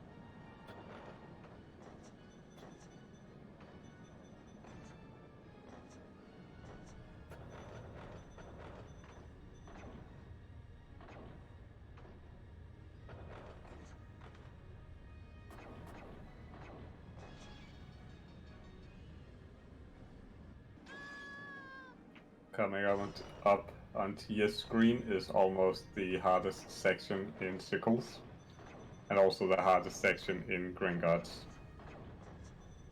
It comes up right after this next trolley section. She's gonna try to go for it. And she missed it with 1 coin. That's okay though, different runners have different strategies, so that's fine. Sarah also going for it. And got it. Nice. Also, you can really turn the card really fast. And you will see in the cutscene that it's still spinning. That's so cool though.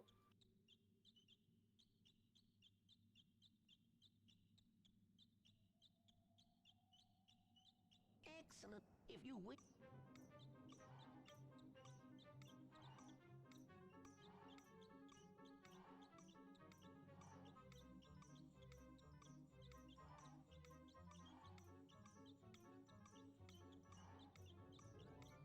Despite his major mistakes in the beginning, Tower is actually catching up again.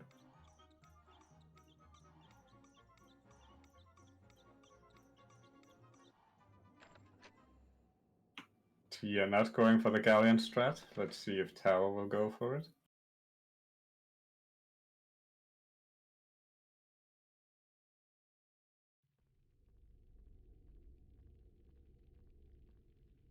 Ah, the other goblin steering the crossbow. Be careful. There are both. And got it. Cool.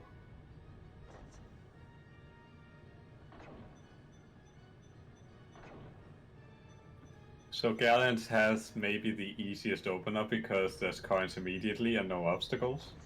And you can just go upside down and you will easily get the first amount of coins without having to swing left, right, left, right. Or maybe it's right, left, right, left. I don't remember.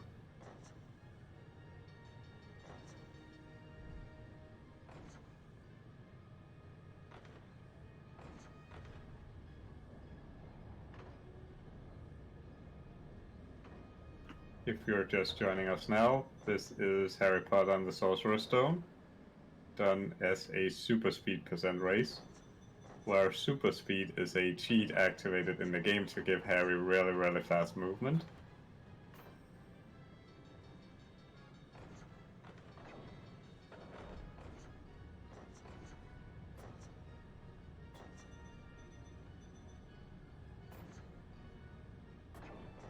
So the section Tia just did, what can happen sometimes is that if you are in neutral position, you can get the coins, but sometimes when the gems spawn, if you get a wrong gem model, you will actually not collect the gem in neutral position. I have seen that happen way too many times in the past, so some people try to go up and down or alternate direction to make it faster, and some people just risk it. There isn't really any benefit in doing it one way or the other, except if you're stationary in neutral position, you run the risk of not getting the gem. If you are alternating yourself to be in the correct spot, you also run the risk of missing them. So it's like a double-edged sword, essentially.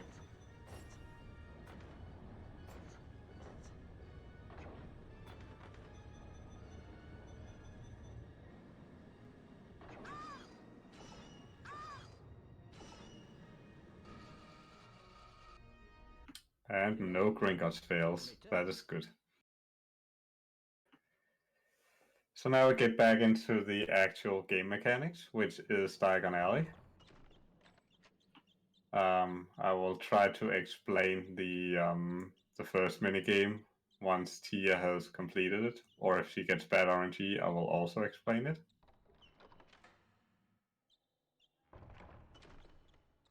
You've collected all. You can actually skip talking to this goblin, but you have to be all the way out to the left or the right.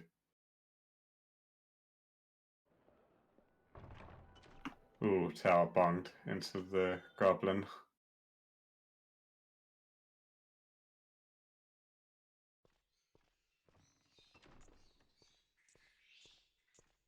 Welcome. It'll cost you. I just once you be quick though. Okay, Tia got good starting RNG. I don't think she noticed it though. Oh, that's nearly perfect. Ah, that's a shame.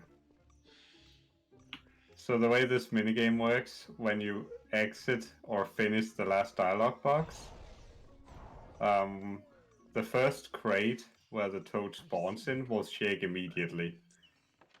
And you can then see immediately if it is downstairs. And if you don't see a shaking box downstairs, you know it's upstairs, but you don't know which one. As you saw, Tower got the worst RNG. Well, maybe not the worst, but okay, I would say that was second worst RNG.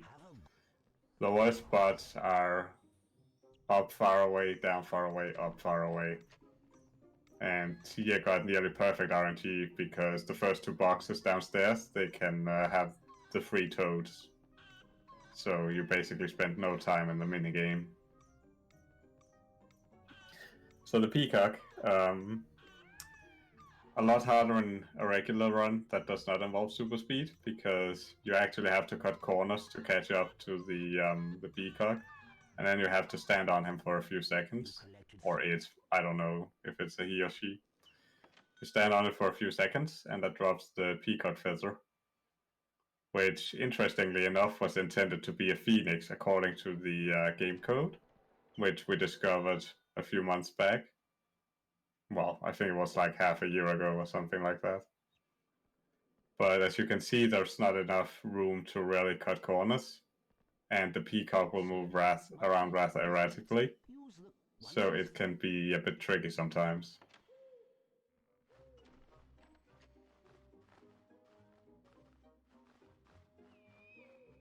Wingardium Leviosa. So for this minigame, you collect the owl treat, put it to or let it hover down to the bottom, and that way the other owls will not get it. So this is out of all the free minigames, this is the easiest one because there's basically no RNG involved.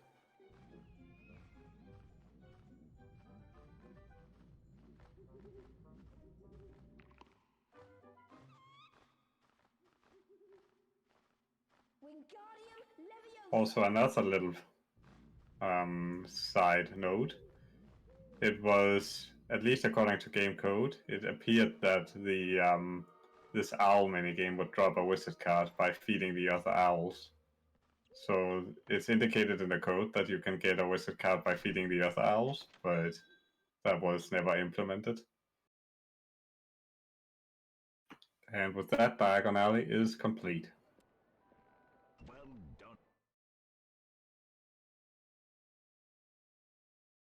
Home again at last. Now we'll give the Also, you can yeet out of this cutscene, and Hagrid will basically face you and not administer the potion to his dragon. We've done it. I'm glad.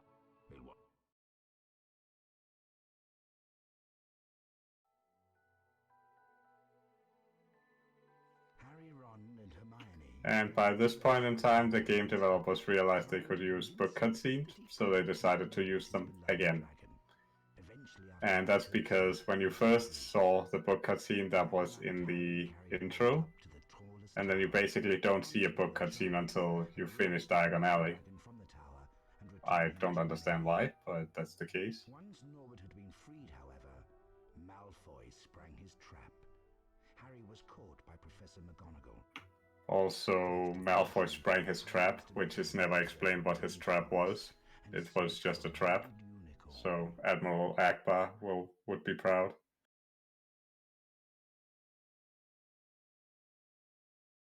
Let's split up. Be careful. I better go. If I'm So you can actually get through this forest without casting a single incendio. Sadly, you still have to use Flipendo, but that would have been cool as well if we could have skipped casting any Flipendos. So super speed allows you to jump past this bridge. The same with the first big jump she made. You would have to cast Flipendo on the wooden log and then walk across. But thanks to super speed, they can just jump right past it.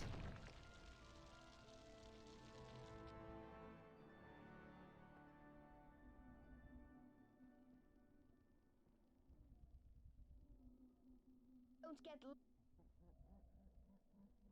As you will see on Tower's screen, he did not cast on the log, but still made the jump across the chasm.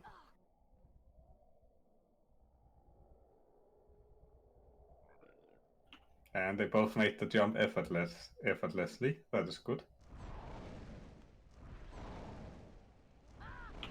They are having a slight problem with the turtle.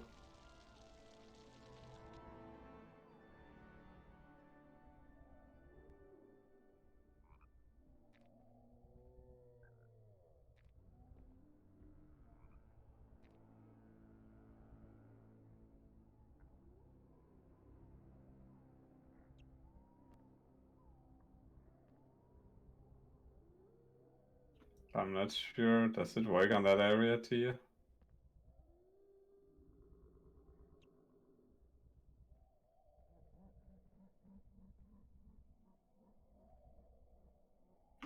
She is struggling a little bit with getting up in the air. There we go.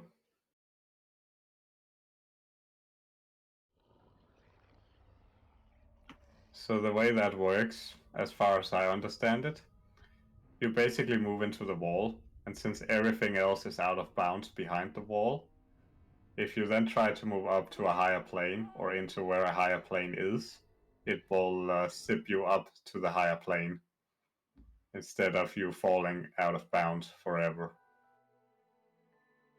Harry was rescued in the nick of time by the centaur Firenze and rode on his back to safety. It's also interesting to note that the book cutscenes in this game was actually hand-drawn, or, well, more cartoony, whereas the second game for PS1, they used the 6th-gen graphics for the book cutscenes.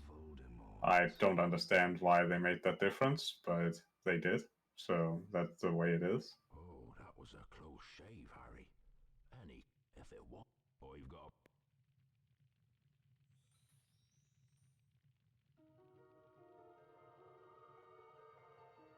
So the flute mashing is when the game actually gets fun. So you press triangle, circle, square, X in a rhythm, and you want to do it as quickly as possible to make the owl fall asleep as quickly as possible. The tower just soft lock. Oh wow, I've never seen that.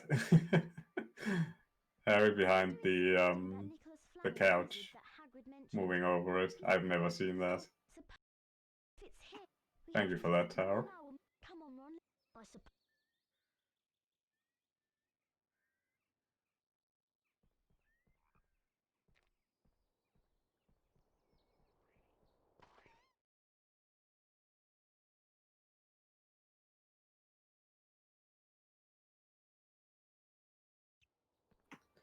So now they're in the end game. There is just one slight issue. The Forbidden Corridor has not been unlocked yet, and it does not unlock until you beat the troll section, which is never seen. However, there's this little trick to it, because you can get to the Forbidden Corridor through, well, the Forbidden section.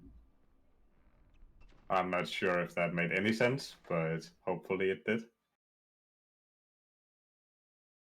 So there's basically two ways of entering the Forbidden Corridor. One is through Filch, and the other one is where the troll chases you. If we had actually seen that, maybe then it would have made more sense.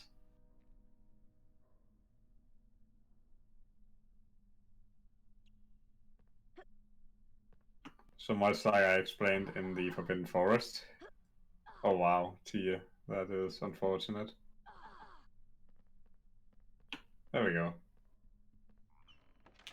So they will try, I think both will try for a skip here called Filth Skip, where much like they sipped all the way up, they will... Okay, T is not going for it. That's okay. You can clip in on top of one of the bookcases, and that will skip the conversation with Filch, which is actually really slow because in some cases you have to hear his entire dialogue. On at least 2 of the dialogue boxes, you have to hear the entire thing. And Filch does not speak very quickly. So you will see Tower trying for it. So if you're wondering why Tia was... Wow, that's unfortunate. Unlucky Tower. So what you saw Tia do there, she unlocked the door without the key, and that was a recent discovery as well.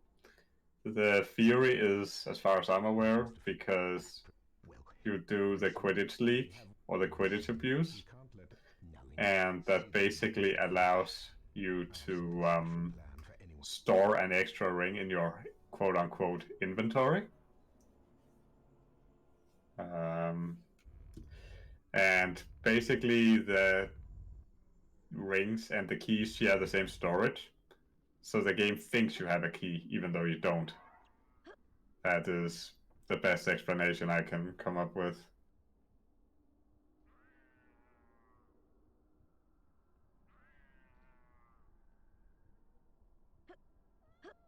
Sorry, my feed is a little laggy, so I'm not able to fully commentate on everything.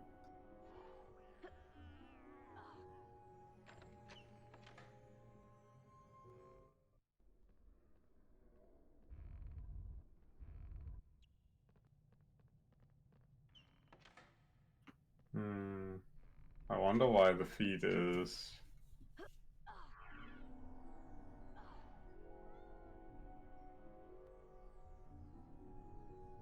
Okay, sorry about that, but I cannot see off the stream anymore, so...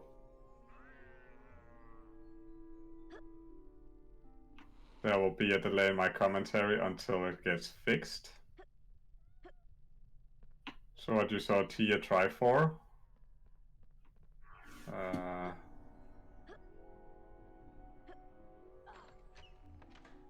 was the same clip you've seen before.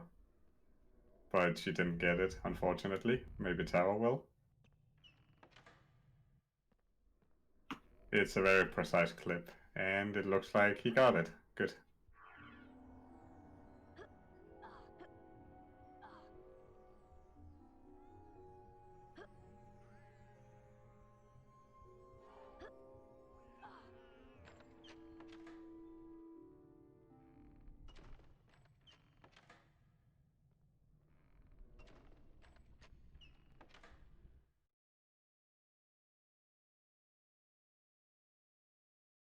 Meanwhile, the house point hourglasses are slowly filling up. Ravenclaw. Hufflepuff. Okay, I can see it again. So what you see here is basically nobody got any points except Slytherin, because Snape still favors Slytherin. Although those who are observant and knows this game will say, well, this was the second point count, and that usually means Gryffindor should be ahead, which would normally be correct, but it doesn't matter. The count itself doesn't matter. It matters in terms of which cutscene specifically you're on. So technically you would have to have Fluffy fall asleep, but because in the cutscene you can skip past Fluffy without taking any damage, so when you get behind him you can actually face down into the trapdoor, and that basically skips the fight. I know what this. Oh, I'm so glad we know what it's called. Try and think. Try not to.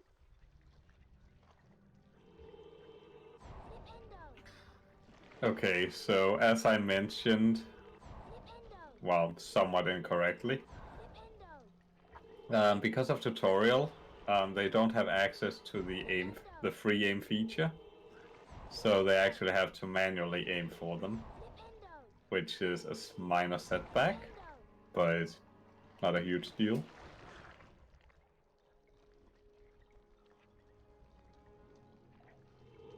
And I see that on my screen at least Tower is now ahead by a small margin.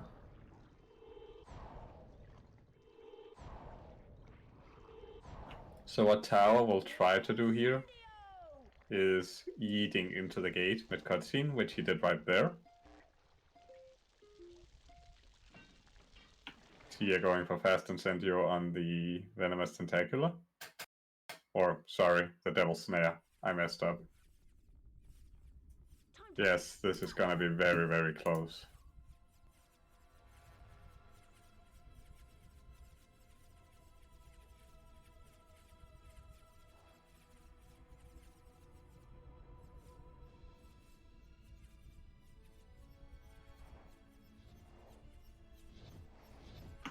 As I said before, you generally don't want, or at all, you don't want to use super speed on this section because you run the risk of going out of bounds. And it's very hard to get back in bounds again. But the basic strategy for this, or the basic mechanic for this, is that it's the same as, well, catching the snitch. So you fly through rings and then you get a prompt trying to catch the key.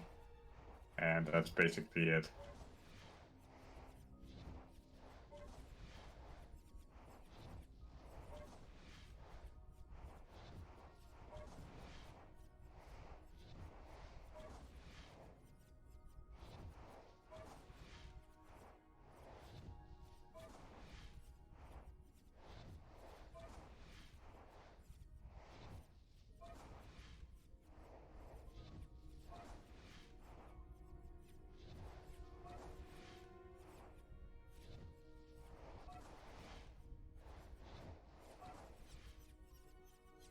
So there's roughly a 6 to 8 second difference between the two runners. Well, now it's more like 10 to 11. So Tower is roughly 10 to 11 seconds ahead.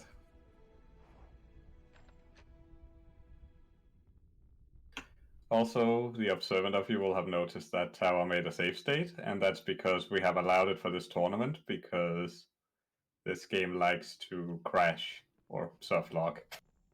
As you saw on Tower stream, Ronald was far behind, but now after going through the door, Ron is somehow through the door already and have failed the chess game. I don't know how he does it. Maybe he can apparate too. And you can basically skip the entire chess section by using super speed, which is really cool. I wish we could do that in 100% or any percent.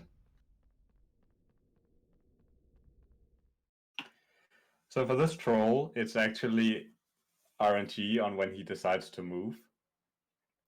He will either move immediately, or by the time you get to the first object, or he will move right after you have cast Wingardium on the first object. I don't think there's any other scenario than those two I mentioned. Tia having trouble with getting past Hermione. What's going on? Tia, what are you doing? The heck was that? Looks like she got good RNG in that scenario though.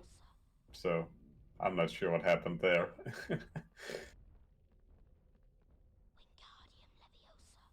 So what Tower will try for here is a thing called chairs. I think they call it chair skip.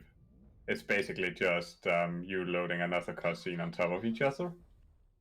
And that basically skips having to watch the entire cutscene for the troll falling down. So Tao will try for a really risky strat here. And that's going through the fire without getting the potion. And he has done it. Cool. So Tao would have to really mess up on Voldemort now in order for Tia to catch up. That was a close one. Looks like you'll have to choose a cup. Did you see the... Oh, that's unfortunate, Tia. This could very well be it. And here is Clody Skip, and it's arbitrarily easy. Good job.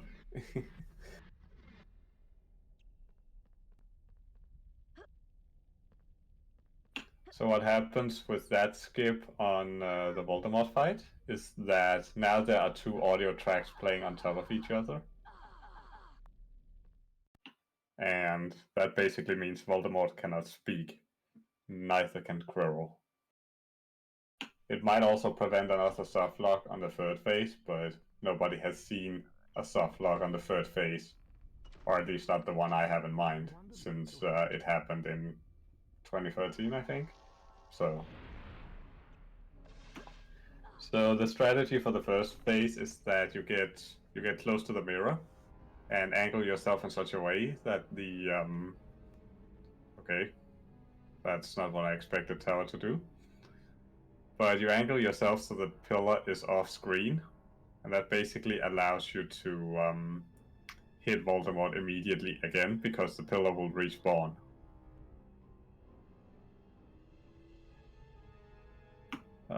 Tower might be one phase behind. Oh wow, I thought that was the last hit.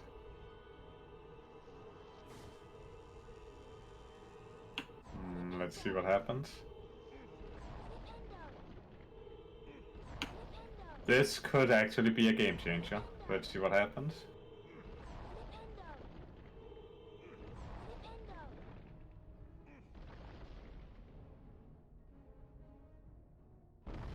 Let's see what happens. Okay, this is quite close. Oh, that's unfortunate to you.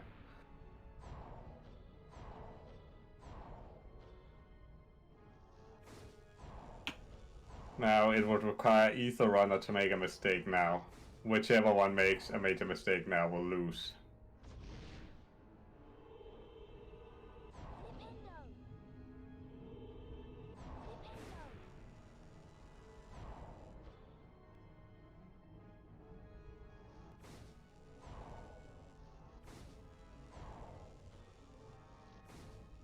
Be careful there, Tia.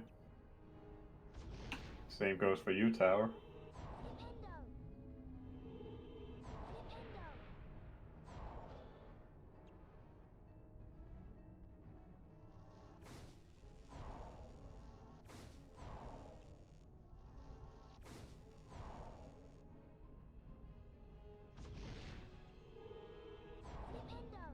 And it looks like Tower will be our winner. Unless he mashes really, really slow on this. And as you can see, you can eat out of Voldemort's way, which is a funny strat. But yeah, this should be the victory for Tower.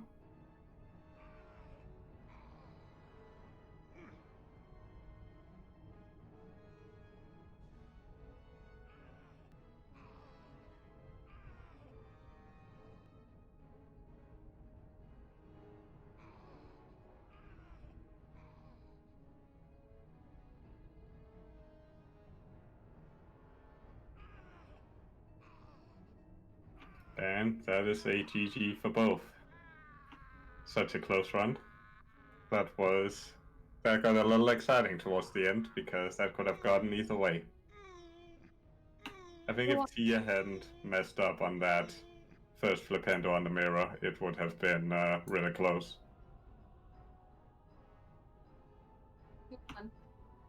GG to you both. GG. GG.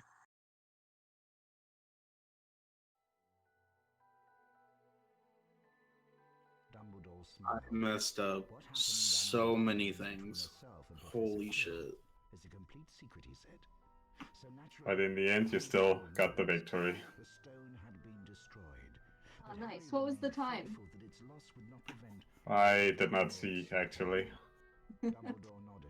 There's like, I think I counted 5 or 6 second difference between the both of you. Oh shit. As I said, Tia, if you hadn't messed up the first flipendo on the mirror, I think it would have been very marginal which one of you would have won. to celebrate Slytherin winning the House Cup. When Harry I, entered, there was a sudden hush. He took a seat. I thought I hit my like third full bendo early on Voldemort, and then I moved and realized he was still there, and I felt like an idiot.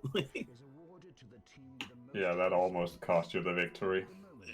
See, I messed up. That- Gulch. I don't know how I fucked up in the flute, and I made it back in somehow. Yeah, I saw that. I thought you said that would be a soft lock or something. Yeah, I was so mad. Like when I saw that happen, I was like, "Oh my god, I'm an idiot!" But then somehow I made it back in. The additional point had won the House Cup for Gryffindor. But hey, kudos to you. That was stressful. Yeah, that was nerve-wracking. Or knocking out mountain trolls. He would never, ever. So it looks like our final will be the UK versus the USA. Yep. Good thing we're allies. If England. The colony versus the colonizers. This should be interesting. Nice.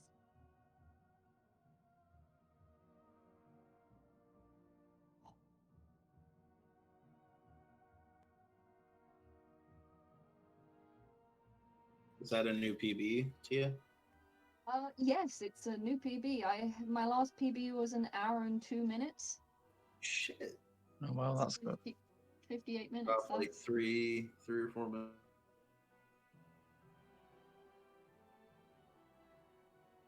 new PB. Nice. So with that, I guess it's time to get ready for the next race. We'll go to a couple minute transition and we'll be back for the final. Awesome.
Welcome back, everyone, to Harry Potter and the Sorcerer's Stone Super Speed percent race. Now with the big epic, the final between the America and the England. Well, I know who I'm rooting for.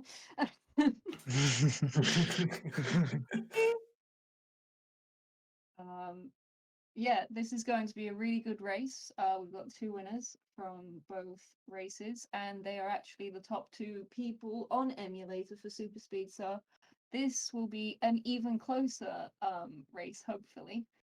Hopefully No no stop pressure. starts. No pressure. Yeah, I think All right. I'm nervous as hell, so let's do it. Right. Are you both ready? Yes. Just 1 second. Yeah, I'm ready. Okay.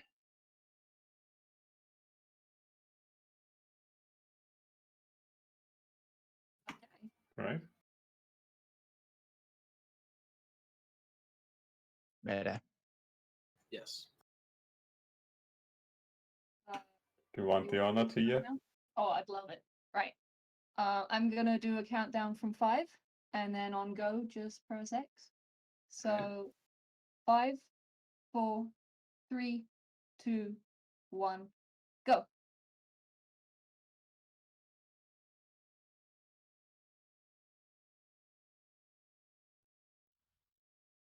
Alrighty.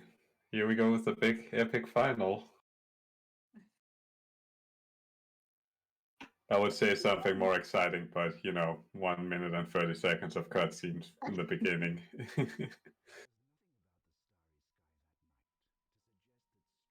So I think we have a divided chat as well, because I'm sure quite a few of them are from America or and from the UK.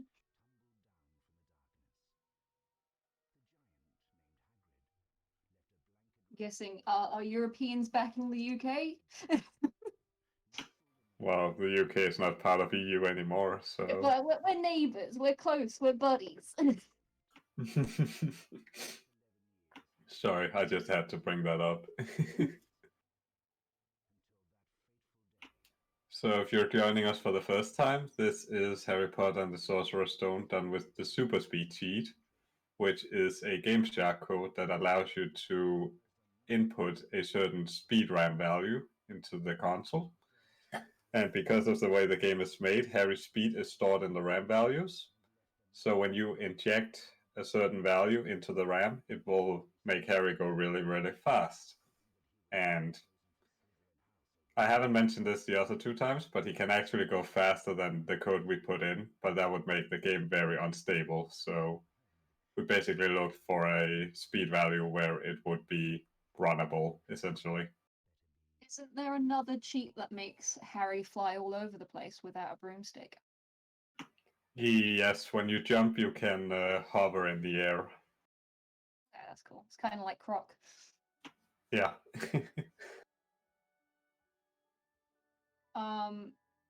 There is also another thing I should say to get people more involved in this category. It is super easy to put the cheat onto the game. It's like I'm not very good with PCs myself, and it's super easy to get. You just need to ask one of us, and we'll give you all the cheat codes, and then you just activate it, and then you've got super speed. Super easy to do.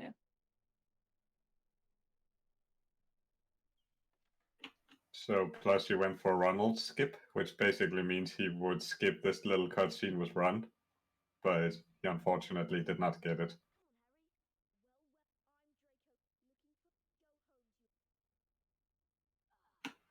So this little trick you will see a couple of times. So they face into the wall using super speed, and that basically puts them just on the border between being inbounds and out of bounds. So when they try moving upwards, or in this case up left, they will try to go out of bounds, but the game doesn't like that. So it will put them back in bounds, but it will zip them up to the next ledge. And that allows them to skip the entire tutorial, which will make the game mechanics slightly different. But you also have to get it at the right camera angle as well. Takes a few practices, but there's a few of them, like the bookcase skip, where it's kind of off angle. That's why I never go for it because I have to sit. But these two guys do it normally, so hopefully they get it. We should also mention when Harry is in a cutscene that doesn't require him to move, you can actually activate super speed in the middle of this cutscene, and Harry will move forward in the direction he's facing. Okay, let's see if Tower gets a Snape skip. Yep, he did. Yep. And Plushy, no. Oh, damn. So it is much harder to get Snape skip on the way back. So you miss him the first time, but you have to talk to him the second time. But I think Tower managed to do a night where he just practiced Snape skip, and he managed to do it like 3 times where he passed him twice. So very rare to get, but really cool when you get it. Saves like about 2 seconds.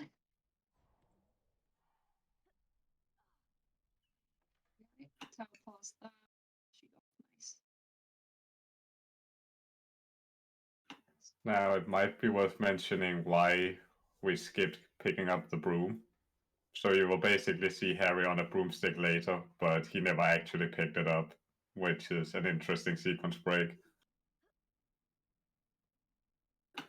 In any case, what the game intends is for you to do broomstick class right after the tutorial.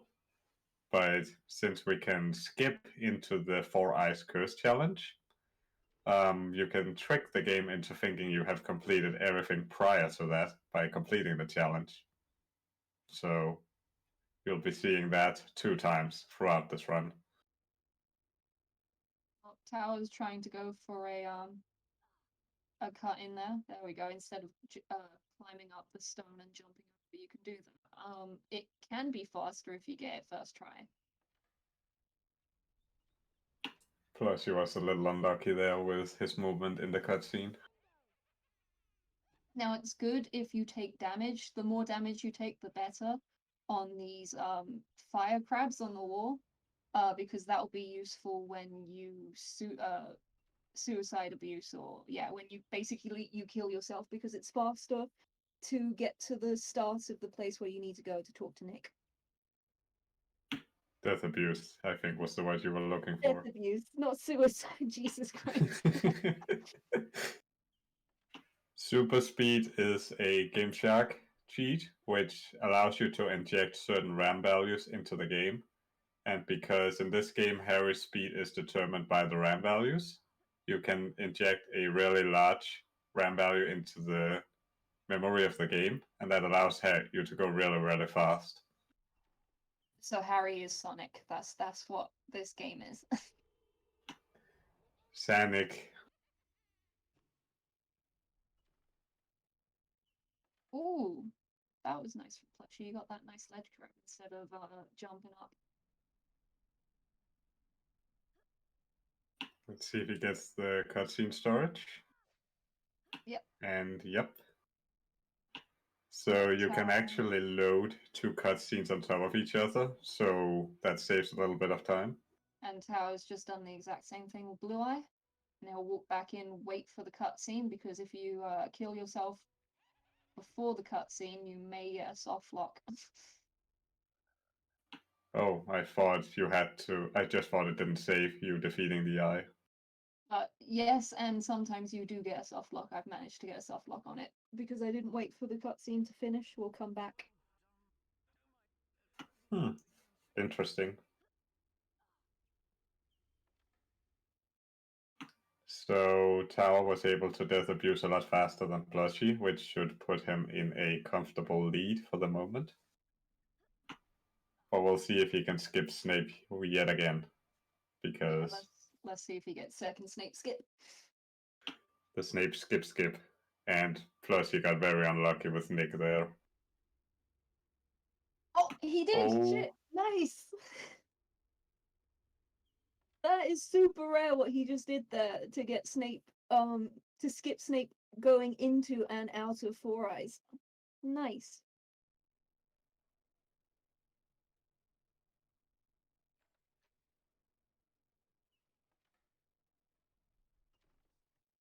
Right, and now we have Malfoy fight. Even though he's not there. The door opens and hits nothing. Notice how Malfoy is missing?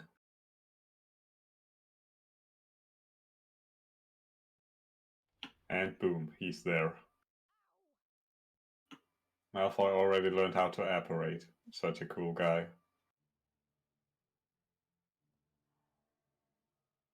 So the way this fight works, there is 3 phases. You collect wizard crackers when they land on the floor, and then you hit Malfoy 3 times to advance to the next phase.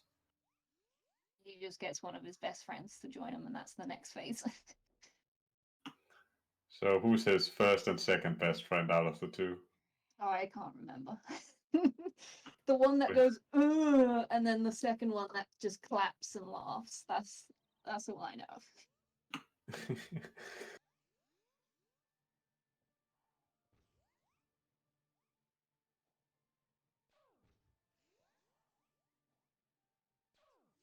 Ooh, Tower got doing very well there. Nice.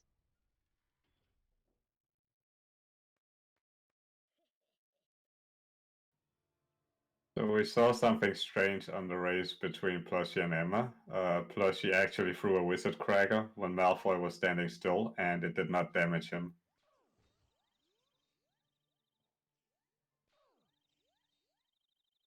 Okay, nice.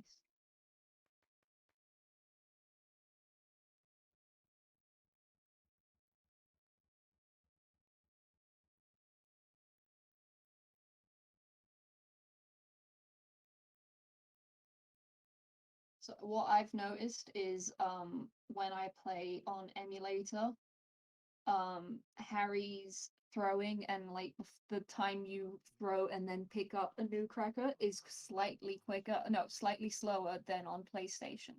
Seems a lot faster to pick up a cracker without getting hurt than on emulator. I've never played on emulator, so I wouldn't know. Also, to tell people, this is on emulator, and you can play this on a PlayStation 2 and get that nice fast disk speed on an NTSC PS2. But you need a Game Shark, and it has to be, if you want to run it at full speed, it has to be an American Game Shark with the American game, and that's if you really want to do this. If not, emulator's perfectly fine. It's just a little bit slower. It's a touch slower.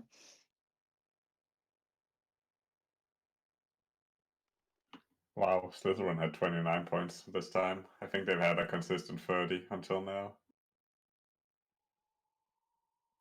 So yeah, house points, they don't matter in this category. But the way it works is that everybody has a fixed percentage off of what you have, and then a random number thrown in here and there. So they can have 1 or 2 extra points, or they can have 1 or 2 less. But what they have more or less on one camp will even out on the next one. So they always get the same amount of points. Okay, we've got fire seed skip. If anyone has played any percent, you know how hard that is. And you just basically walk through the gate. It's very sad. As I've said before, it's any percent runner's wet dream to be able to just do that in any percent.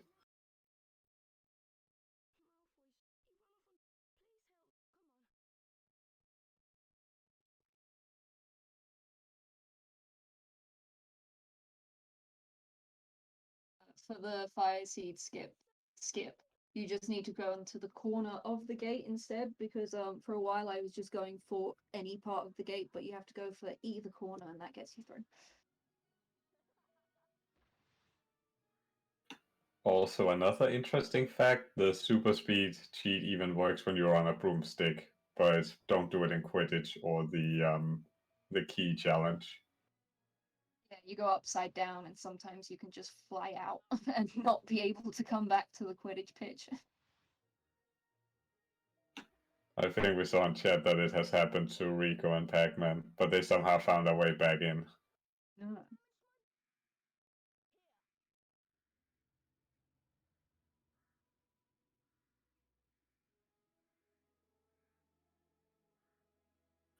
Plus, it was a nice double hit there.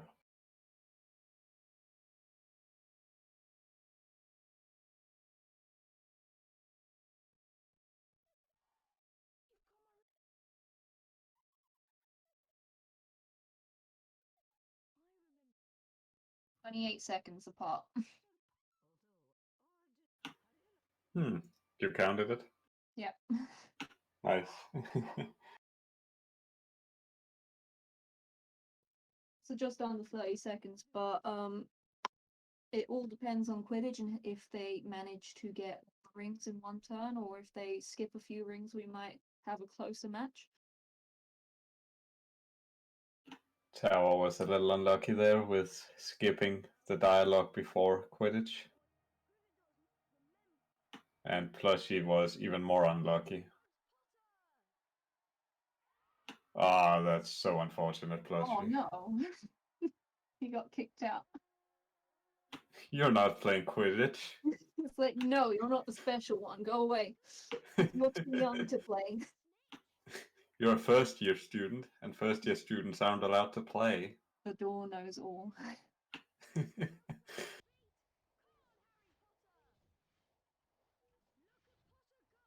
Right, I remember hearing, I think it was Redneck, say that if you get hit by a bludger, it's like a few frames loss. I can believe that. I know it's like if you get hit by a rat, in the tutorial, there's a few rats that come chasing after you. If you get hit by it, Harry does a little animation of like getting hurt. And I think it's like 10 frames of time loss. I think it is the same for if you get hit by the oh, what do you call them? I was gonna say blodgers.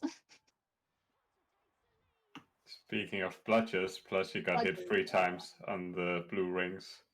That's like 30 frames, that is. And he also missed the ring, so that's an additional 2.2. That's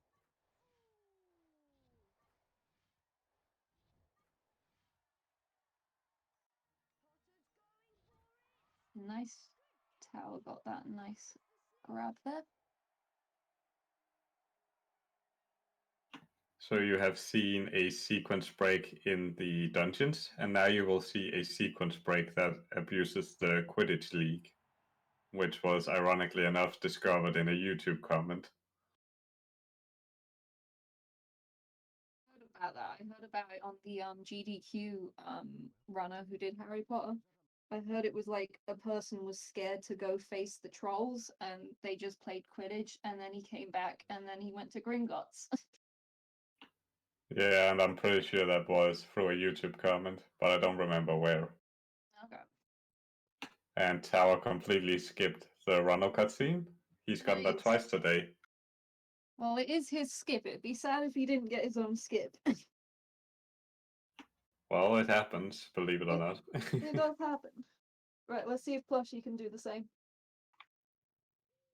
No. Damn.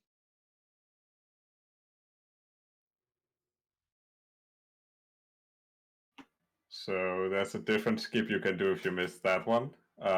You can go through the gate by using Superspeed to go into the trigger.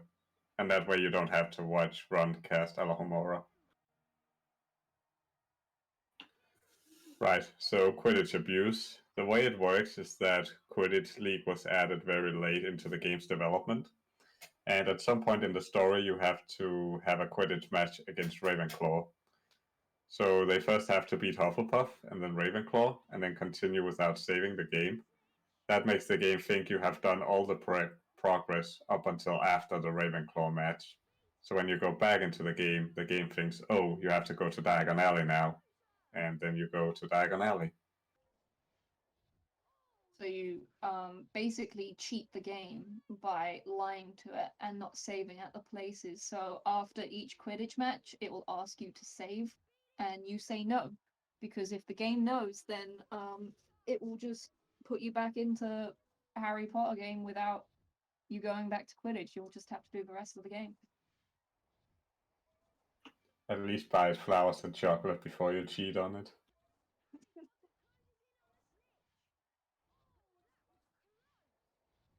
Sorry. That was below the belt.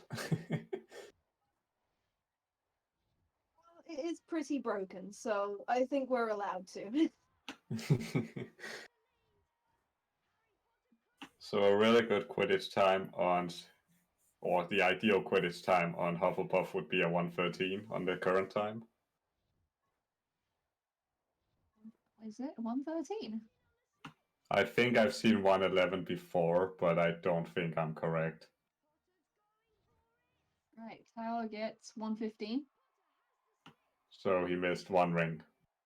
Okay, and Plushie gets. Oh wait. Plus he has the record so far at 1:13.73 in this tournament. Okay. You writing down all these notes? No, I just noticed the weirdest things. 1:14. Okay, so he made up 1.5 seconds.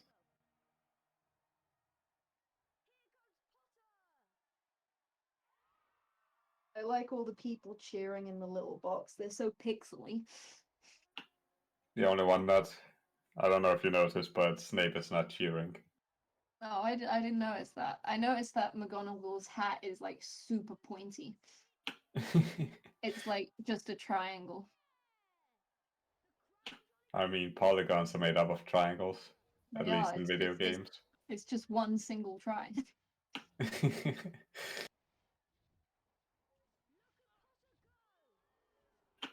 The Ravenclaw match can be a bit annoying because it can be very laggy. So it Especially would on not PlayStation as well.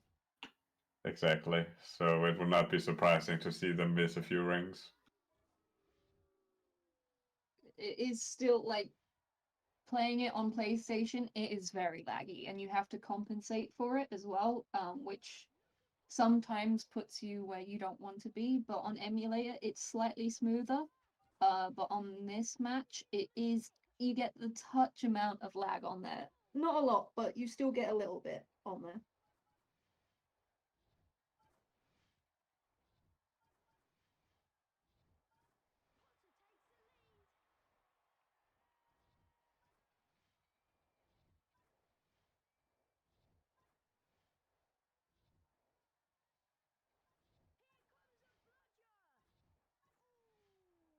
We've seen them miss a fair couple of rings so far, so the average Ravenclaw match, I guess.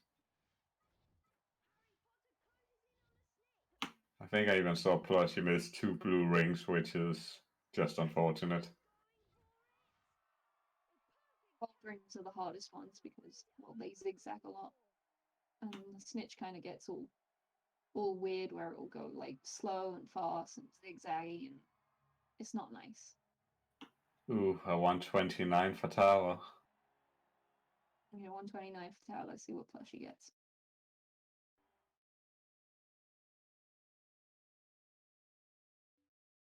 $123. 123.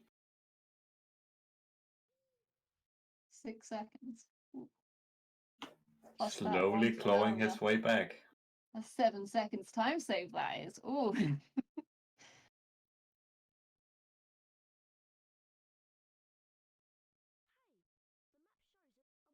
Wait, what? Oh no, Tower. No. You did not just do that. No. What happened? Oh Wait, let's no. see. If he comes back out and if Hagrid's still there, hopefully he still is. He should still be there. Oh, sometimes he's not. Hopefully he is. Really? Okay, cool. Yeah, he's there. Nice. That was a close one. Oh, that was really close. Well, let's now put the times quite close to each other now. Now there might be a 5 or 8 second difference. Which, well, he can make up. Plus, you know, if Tower does really badly on collecting the paper. 8 seconds, yep. So this could all be decided. Either in if people forget to collect some of the Gringotts papers, because I know it's super hard, but also one person will have good RNG and probably one person will have bad RNG. I actually got amazed you almost got perfect RNG on the Toad Wards. Because Plushy had perfect RNG, so I was surprised you almost had it as well. Okay. There's a little skip you can do here where you can avoid talking to him. You just kind of like bounce off the wall, or oh, okay, you can just throw yourself, you can yeet yourself across there. I didn't know you could do that. Plushy doing the slower way, which I do, and I didn't know for super speed you could just run across there. That's new.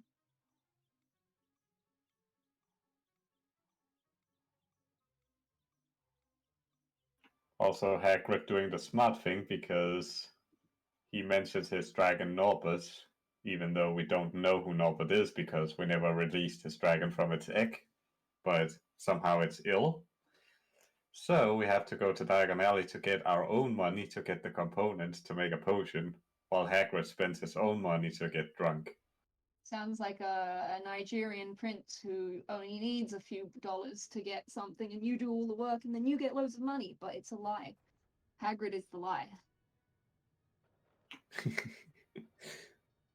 I actually saw Tao's race with you, and he was just spinning around and just getting through the barriers without caring. Oh, that's good. Oh, like that. Yeah.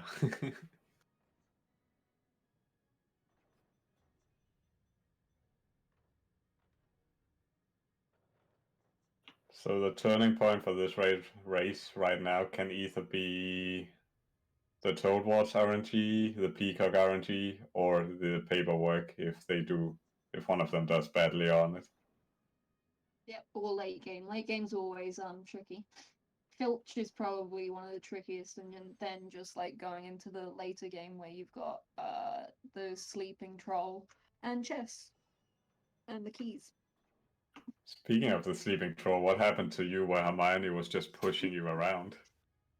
I was trying to get out of the cutscene of Hermione talking to me, and if you press too much, you kind of go into her, and she just takes you with her to like 3 different places, and you just have to run backwards. So she took me with her. She wanted to take your hand in marriage. Yes, she was running away with me, and she wouldn't let go.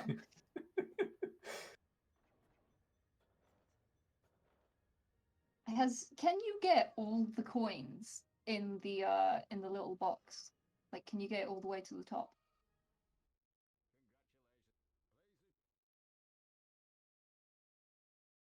Do you know if you could do that?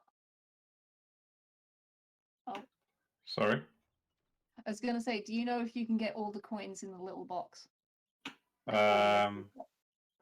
On Canots and Galleons, it does not fill all the way up if you get all coins. I don't know about Sickles. Because in Sickles it goes quite close to the top, but I've never managed to get all of it because I don't think I've ever collected every single coin. I have done it on both. Oop, Tao missed a paper. So did Plushy. Oh, this is getting closer.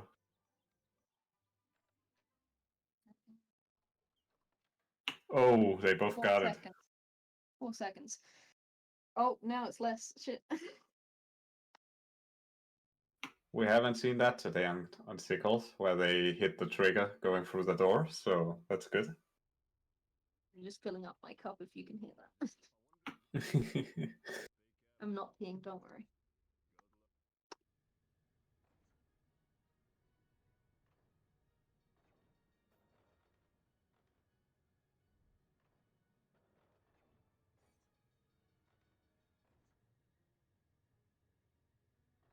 And Tower just went through the obstacle even though he was spinning around. It's a skill. He did that on Sickles as well, on both obstacles in the beginning. Let's see if we can do it on the third one. He didn't do it.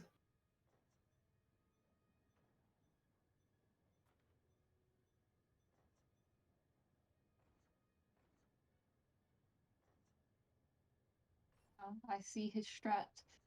Not collecting both of them, not collecting the gems just in case they get that wizard's card and magically do 100% on this tunnel. That would warm my heart if they did. First try, never done 100%. Let me get everything in here. Make Whip happy. Oh, is that not why we're having the tournament? No, it's all because of you. We all want to try and get 100% in Gringotts. That's the main aim of this. Puck champ.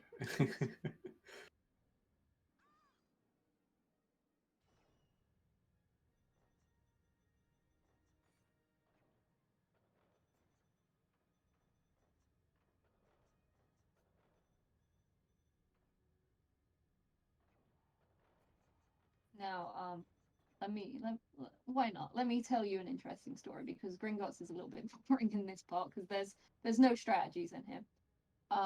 When I was very young, I had this game, and I think I had this game when I was 5 years old.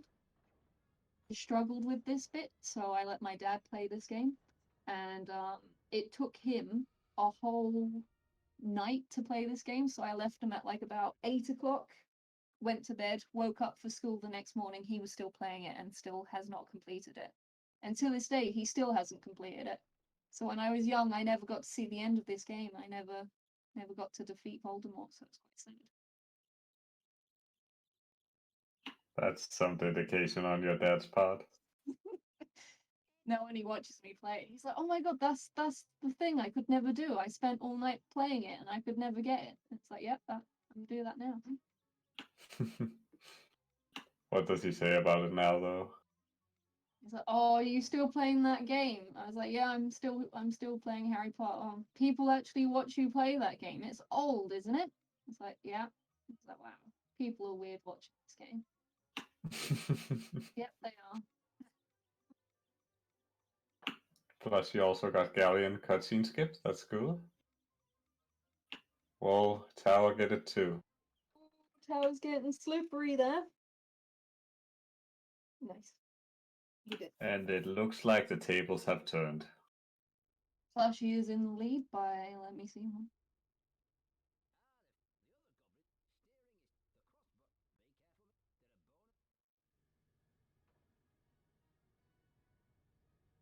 11 seconds.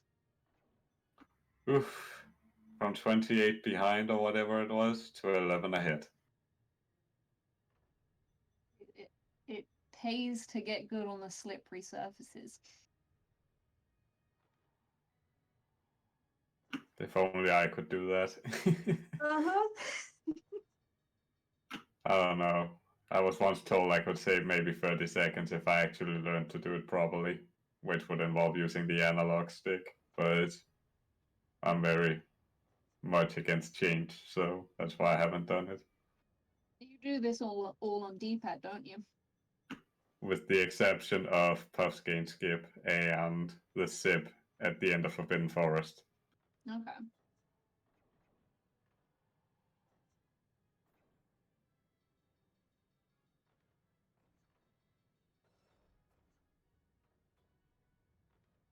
I assume you mean the going upside down in the beginning of Galleons, Emma.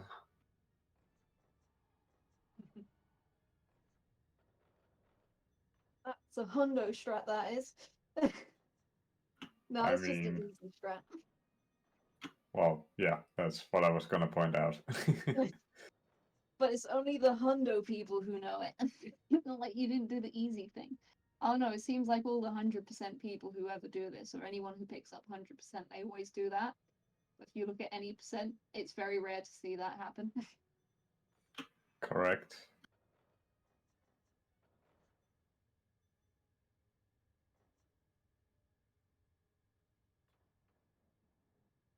And plus, you forgot which section the twirler section was, but okay. Plushie is safe. He's got all of his 3 coins, and Tower is safe now. I think I have done a run where I just kind of zoned out and I didn't get them all. That was very sad. I can't remember the last time I failed Gringotts in any percent, honestly. Okay, rubbing it in. Most likely when I was a kid, because I didn't know you could hold X to stay neutral. Okay, let's see if they get that tiny, if Plushie gets a tiny little skip where you avoid. No, okay, you can avoid talking to the troll there by just kind of going up towards the counter.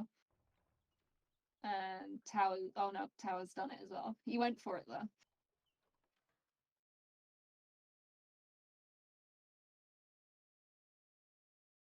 Right, let's see how the frogs are. We will explain the frogs after it's done, essentially.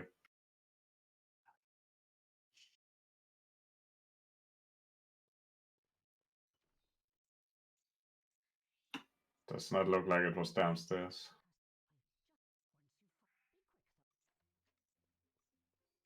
Oh, it might have been.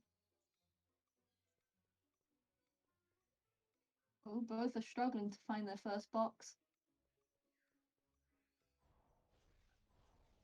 Oh, that's risky, Plushie.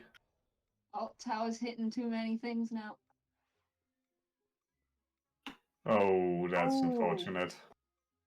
Plushie hit too many boxes. If you do that, the shop owner gets really mean. And she says, "Why are you destroying my things?" And then it resets you. Well, this race is going in both directions, it seems. It is. I guess now would be appropriate to explain. So, the way this works is that when you finish the conversation with the shopkeeper, the first box where the toad is in will shake immediately, and you should be able to tell if it is. Wow, plus you just got the absolute worst RNG. Anyways, you should be able to tell if it is downstairs immediately. And the trick is when you just get it downstairs, you can get it downstairs again or upstairs. If you get it upstairs, it's, as far as I know, always downstairs on the next one. Yeah, you can normally see the box shake in the cutscene when you're talking to the woman, so that's always good if you see that happen. I don't want to jinx it, but at least we have not seen a peacock crash yet. I've never seen a peacock crash, so hopefully we don't see one now.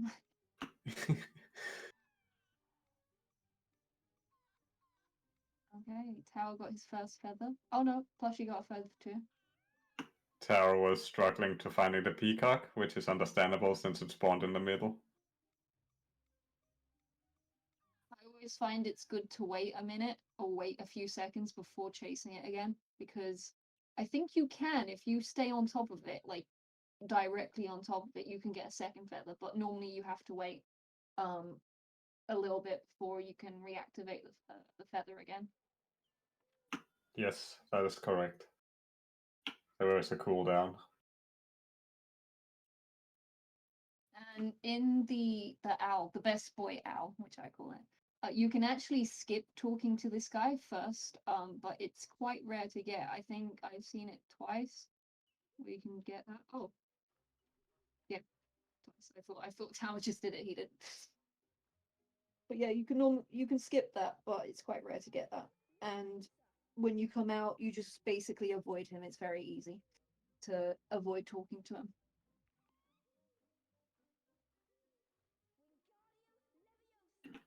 There is a little thing in the game's code which indicated that there was going to be a wizard card in the owlry, but that was never implemented. I don't know if that's good or bad. Like you have to feed the owl 5 peanuts to get a wizard's card. I think the game code actually said feed all the owls to get a wizard card or something like that. I like in the background, you can see they were a bit lazy and just did 2D cutouts of owls. And there's like, I think 1 3D owl sitting in the back. I He's, thought like, they on were the all sideboard. card art. It's not, he's on the side, just like kind of sitting there. I don't know if I saw it, so.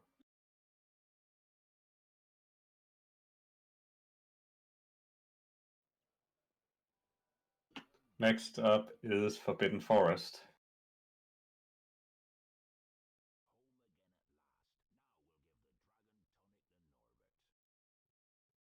Now, hopefully, they both make some safe states before they do big jumps, because you can fall through the floor, as I discovered on my second run. I think Tower mentioned that on the first race, actually. Okay. Just that it was possible. I didn't actually know it was you who figured it out. I think, yeah, no, I think it was me. I was the first one to do it, and then I think Tower did it the next day or a few days after he got it. That is highly unfortunate. Yeah. We still play the game, and there's still loads of things we're discovering where it just constantly breaks all the time. A great advertisement for people to play this game. It is a good game, it just breaks a lot. It's a very broken game, but there's a lot of love that went into it.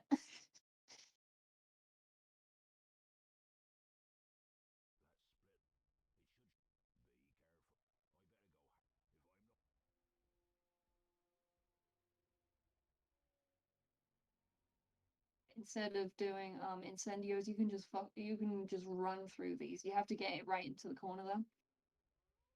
Plus, she just went straight through the tower, was slightly struggling.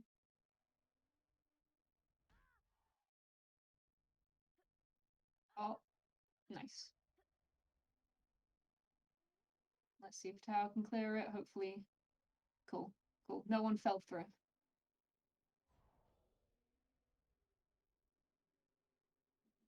I've noticed the fastest way to get these guys to turn around is to face them to begin with, and then they spin around and they shoot you from behind.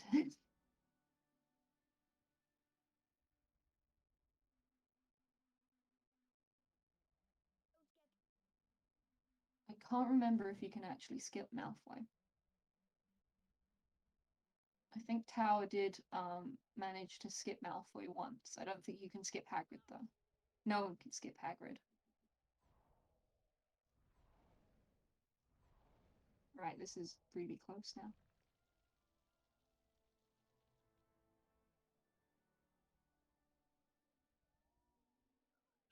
Am I back now? Yeah, I can hear you now. I don't know. It's showing errors, so. I can hear you. Plus, you sound like a robot, so I think there's an issue on my end. Okay. Right, Plushie's actually ahead now. Tower's struggling with that little skip where you have to go into the wall and it pushes you up. Love this game as a kid. Nice. It is a good game.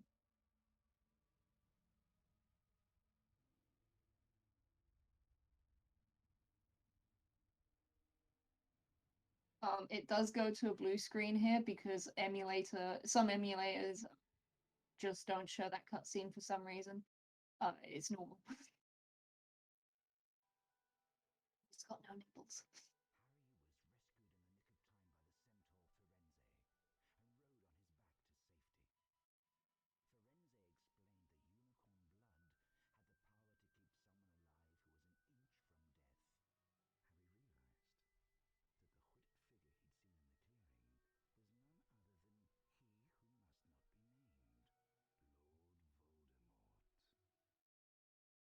You can easily softlock into this game.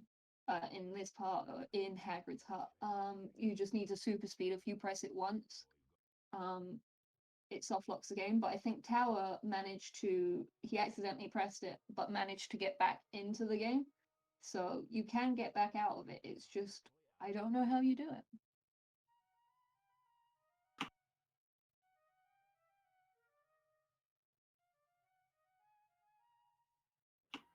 The stream is fine, but you sound like a robot to me, Tia. I'm not sure why. Well, I sound like a robot on the stream, or I sound like a robot in Discord.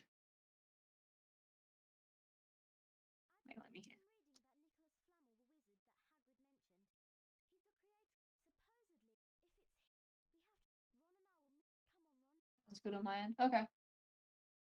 It must be you, it. Probably. Yes, I'm also a robot. I can change my voice. I think it's on my end, but I'm not entirely sure.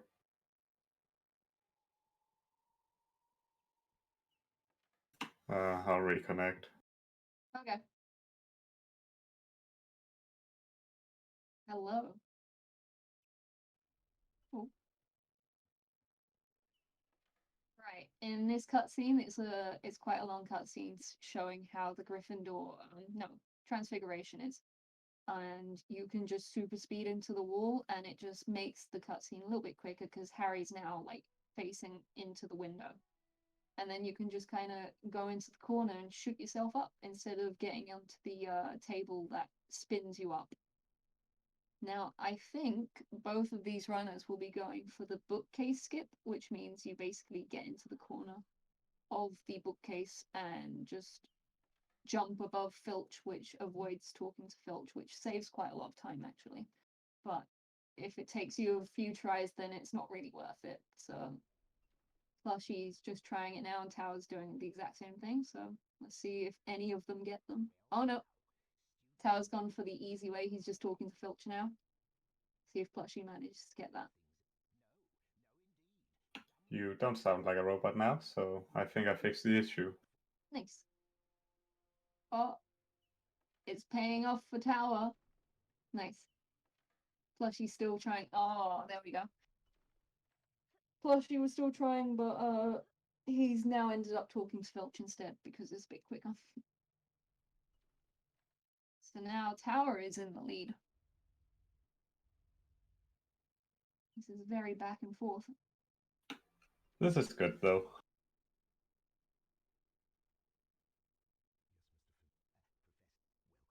Probably what you've heard. I don't know if there's anyone new, but you can basically skip that first door without getting a key. Because I think Beaver found it not that long ago when he was playing the game. It basically, because you've done Quidditch abuse, it's kind of messed up the game, so you're able to do that. Yes. Only works in any percent though. Doesn't work in any of the other categories. Yeah. For Talon, he has to wait for Mrs. Norris to walk by.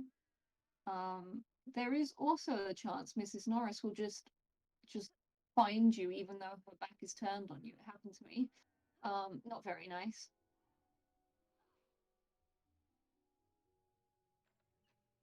Nice. Tao got that nice and clean. Let's see if Plushie does the same thing.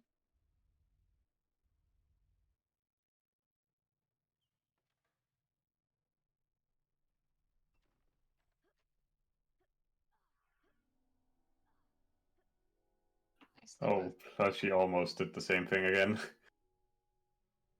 In the first race, he actually grabbed back onto the beam on the way back. Ooh, Tao's struggling to get on into the wall there. Same as me. He's doing the exact same thing as me because I struggle with that wall. I thought it was me because everyone else seems to do it fine, but I'm looking at it now. Let's see if Plushie gets it. Oh, he did. Oh. Plushie's in the lead now. Nice. This is a good final.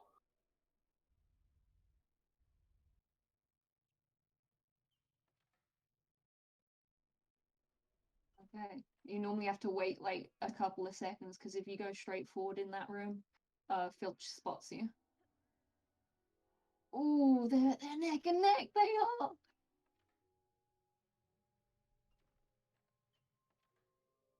Right, and now we're going into Fluffy. This basically comes down to who makes the most mistakes now towards the end. And there's quite a lot of mistakes to make as well. That too. So Slytherin should get 60 points for Plushie here. No, they get 59. I actually expected 60. They got one less points on the first count, so I expected them to have one more if the math was gonna work out, but Turns out I was wrong.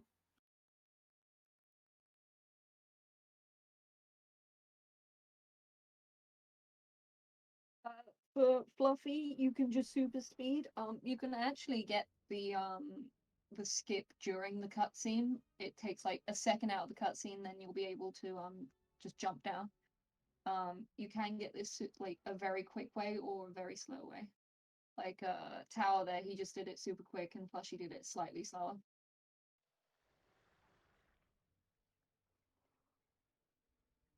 So because they skipped the tutorial, they don't have free aim, so they have to manually aim for each vine now on the Devil Snare.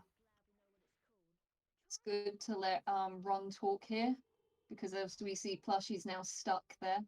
You get stuck there for a few seconds if you don't let Ron talk. God knows why that's a thing, but it is.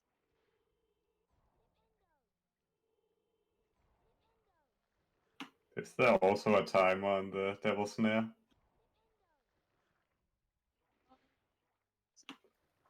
Like, do we have to defeat the vines within a certain amount of time, or? I think if you leave the Incendio spell when it goes on to green, if you leave that for a long, then it goes back up to full health again. Yeah, but I meant the vines you destroy in the first place. Oh, no, there is no timer on those. Well, not to Okay. my knowledge. I don't think so, hopefully. Oh no, Plushie. Oh no, Tower. Oh yikes. Oh no, this is... We Flushy said this now would... come back in. We said this would come down to who makes the most mistakes. Oh no, he's too Oh far away no. to get the hits. There we go. So with Devil Snare, you half charge your flipendos to get rid of the cutscene of the plant hitting you. So you just spam it, but unfortunately both of them were unable to do a full round of spells without the thing hitting. Also, Plushie's emulator lagged twice there, so he missed 2 inputs. Nice.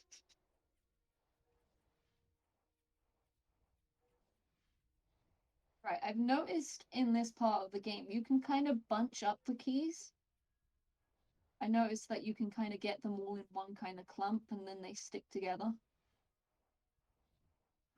I've actually never noticed that, now that you say it. I think it's if you go a bit too slow, if you stop and then start going again, if you can look behind yourself, you can see that they're all kind of bunched up and they can't come apart.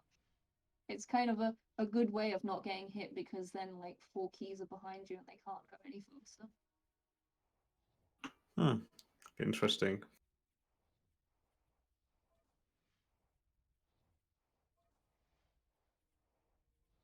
So super speeding in this part would be very bad because you can't really control Harry super speed in this part of the game because he'll just fly into the wall and fly upside down and that's not good to control. Oh, he tried going for the early catch.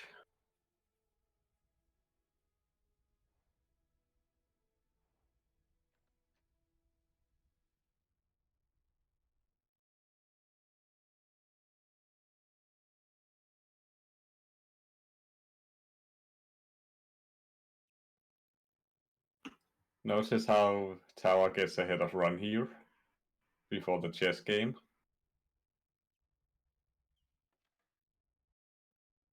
And now Run is hurt because he lost the chess game.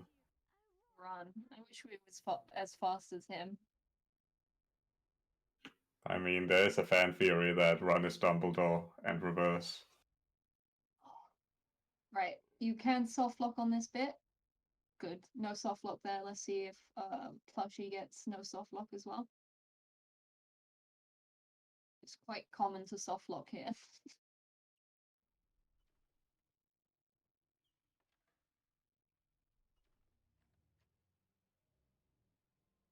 Right, let's see. Nice. Okay, good.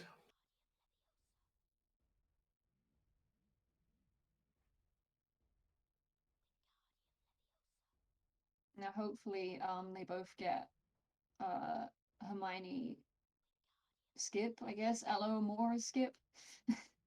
Chair skip plus Alohomora skip. Cool, plus she Oh, got plus her. you got it. Hermione didn't take him with her. They're not getting married this run. Nope.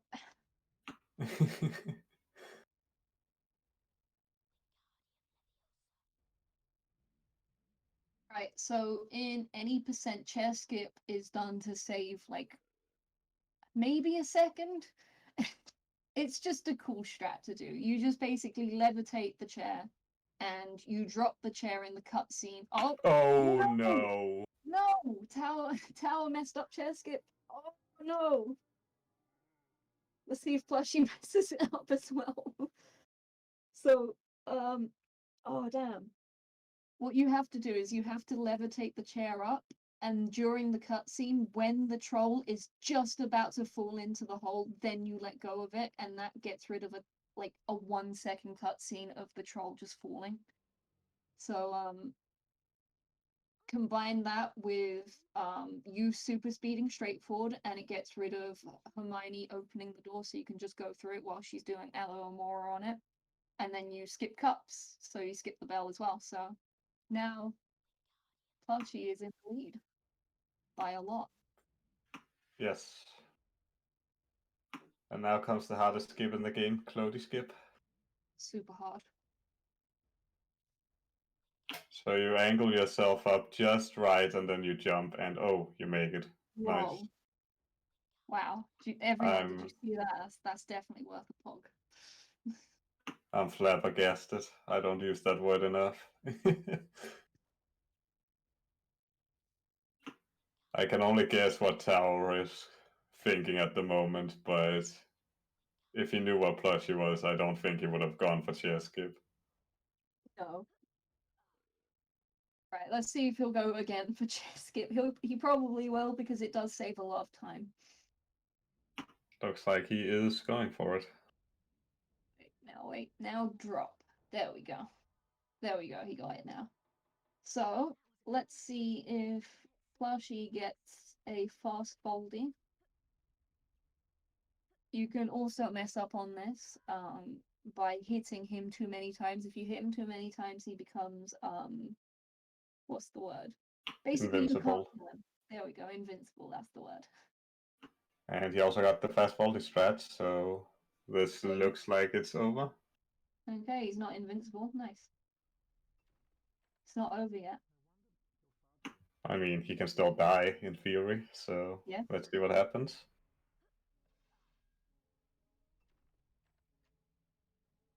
Now, I have a theory that I know in the first cycle, if you mess it up, if you hit his spells, it is quicker.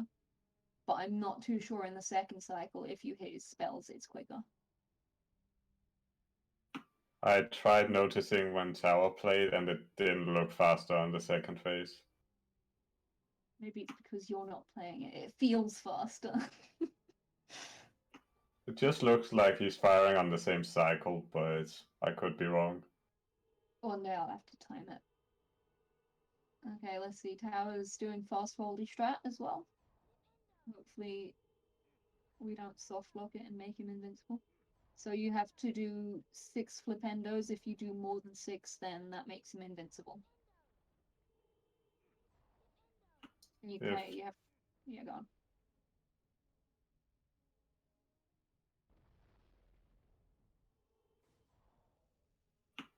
Oh, and it looks like it is GG.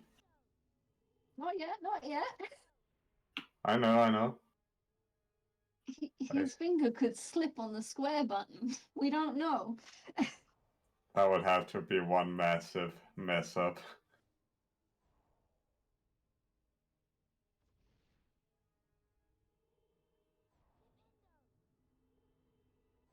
And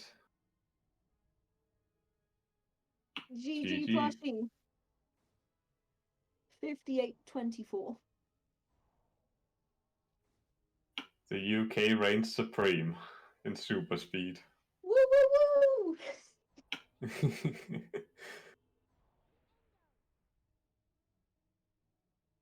PG-13 ending. Right, Tower's still very close. Oh, he's trying to hit the spells.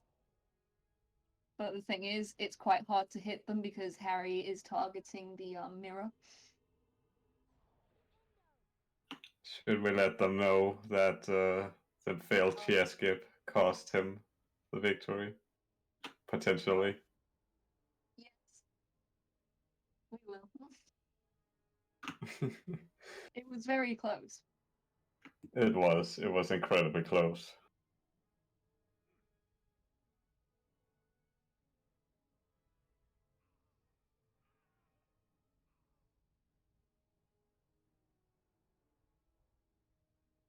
Hello, Flushy.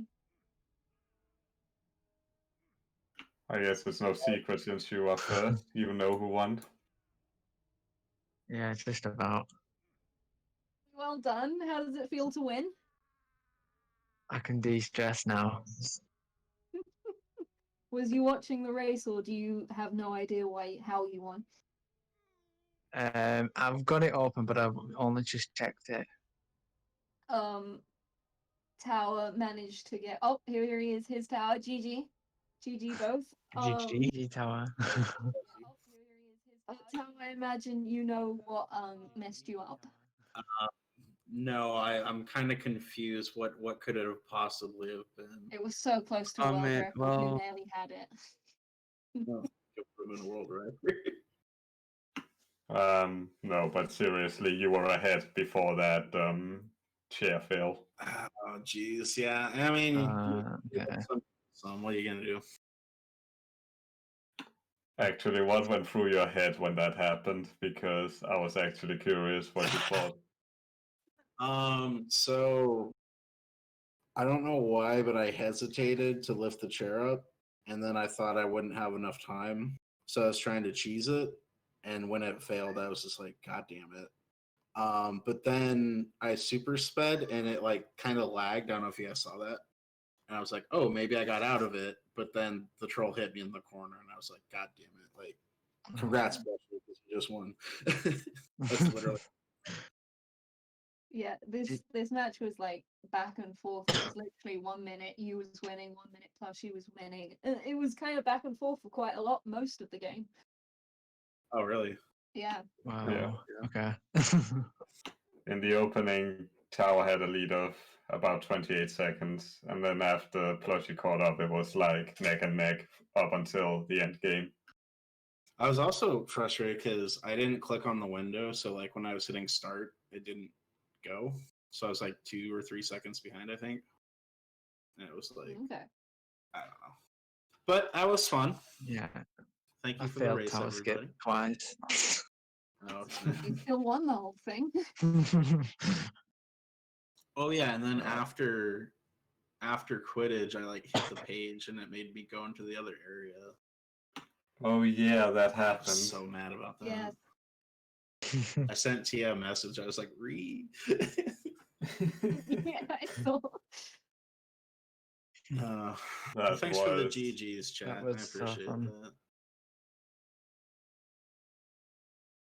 You guys made a very exciting finale, so thank you for that. Oh, Yeah. that's good. It's alright. No pressure. And here is our winner from the UK, may I add. Just throw the salt in the wound there, Tia. Yep. Yeah. Nah, that's okay. Well done, Plushie, and well done, Tower. And Yeah, well thank done, you, everyone. thank you for the Potterthon well team helping us. And Emma, thank you for also running along as well. Yeah, Whipping Emma did good. Yeah. I'm Yeah, I proud wanna of each thank and every one everyone of for, you. having us. Yeah, and thanks to the people that tuned in. Hopefully we can get some more runners going. That'd be really cool. Add to the leaderboard. Yeah, it's a really fun category. Yeah. I would run it, but it's apparently tricky to get a Game Shark working. Right. always emulator, I guess. Well, yeah, except But the emulator's load more time- easy in a way because you don't have to really worry about Game Shark. The load times. Well, I already own the necessary Game Shark. It's just my PS2 is too new to run it. Get an old PS2 then. That's what I tried, but eBay kept rejecting my credit card, so I couldn't buy one. Oof. Oh. I have no idea why, because nobody else rejects it. I mean, you could probably ask Egder and borrow one of his PS2s. I'm sure he wouldn't mind, considering he has 3 different models. So Huh. Would have to ask him about that then. I'm pretty sure one of them's Japanese for Final Fantasy, if I'm not mistaken. But Yeah, I'll probably ask him. Should we end it? Thank you, everyone. Probably, yeah. I got some Yeah, stuff thank I you, need to everyone. take care of. Yeah, I've got to have a shower and stuff. I'm sweaty. With that, Well, I think congratulations, world champion. I think we're ready to go find someone to raid. And yeah, GG guys, thanks for the races. I think everyone really appreciated seeing something a little different on the channel. We don't use this channel as much as we should. Yeah, the only person that I see speed running Harry Potter at the moment is Flo, so I guess we're gonna go raid him. He's doing HP3 PC at 8%. Nice. Nice. So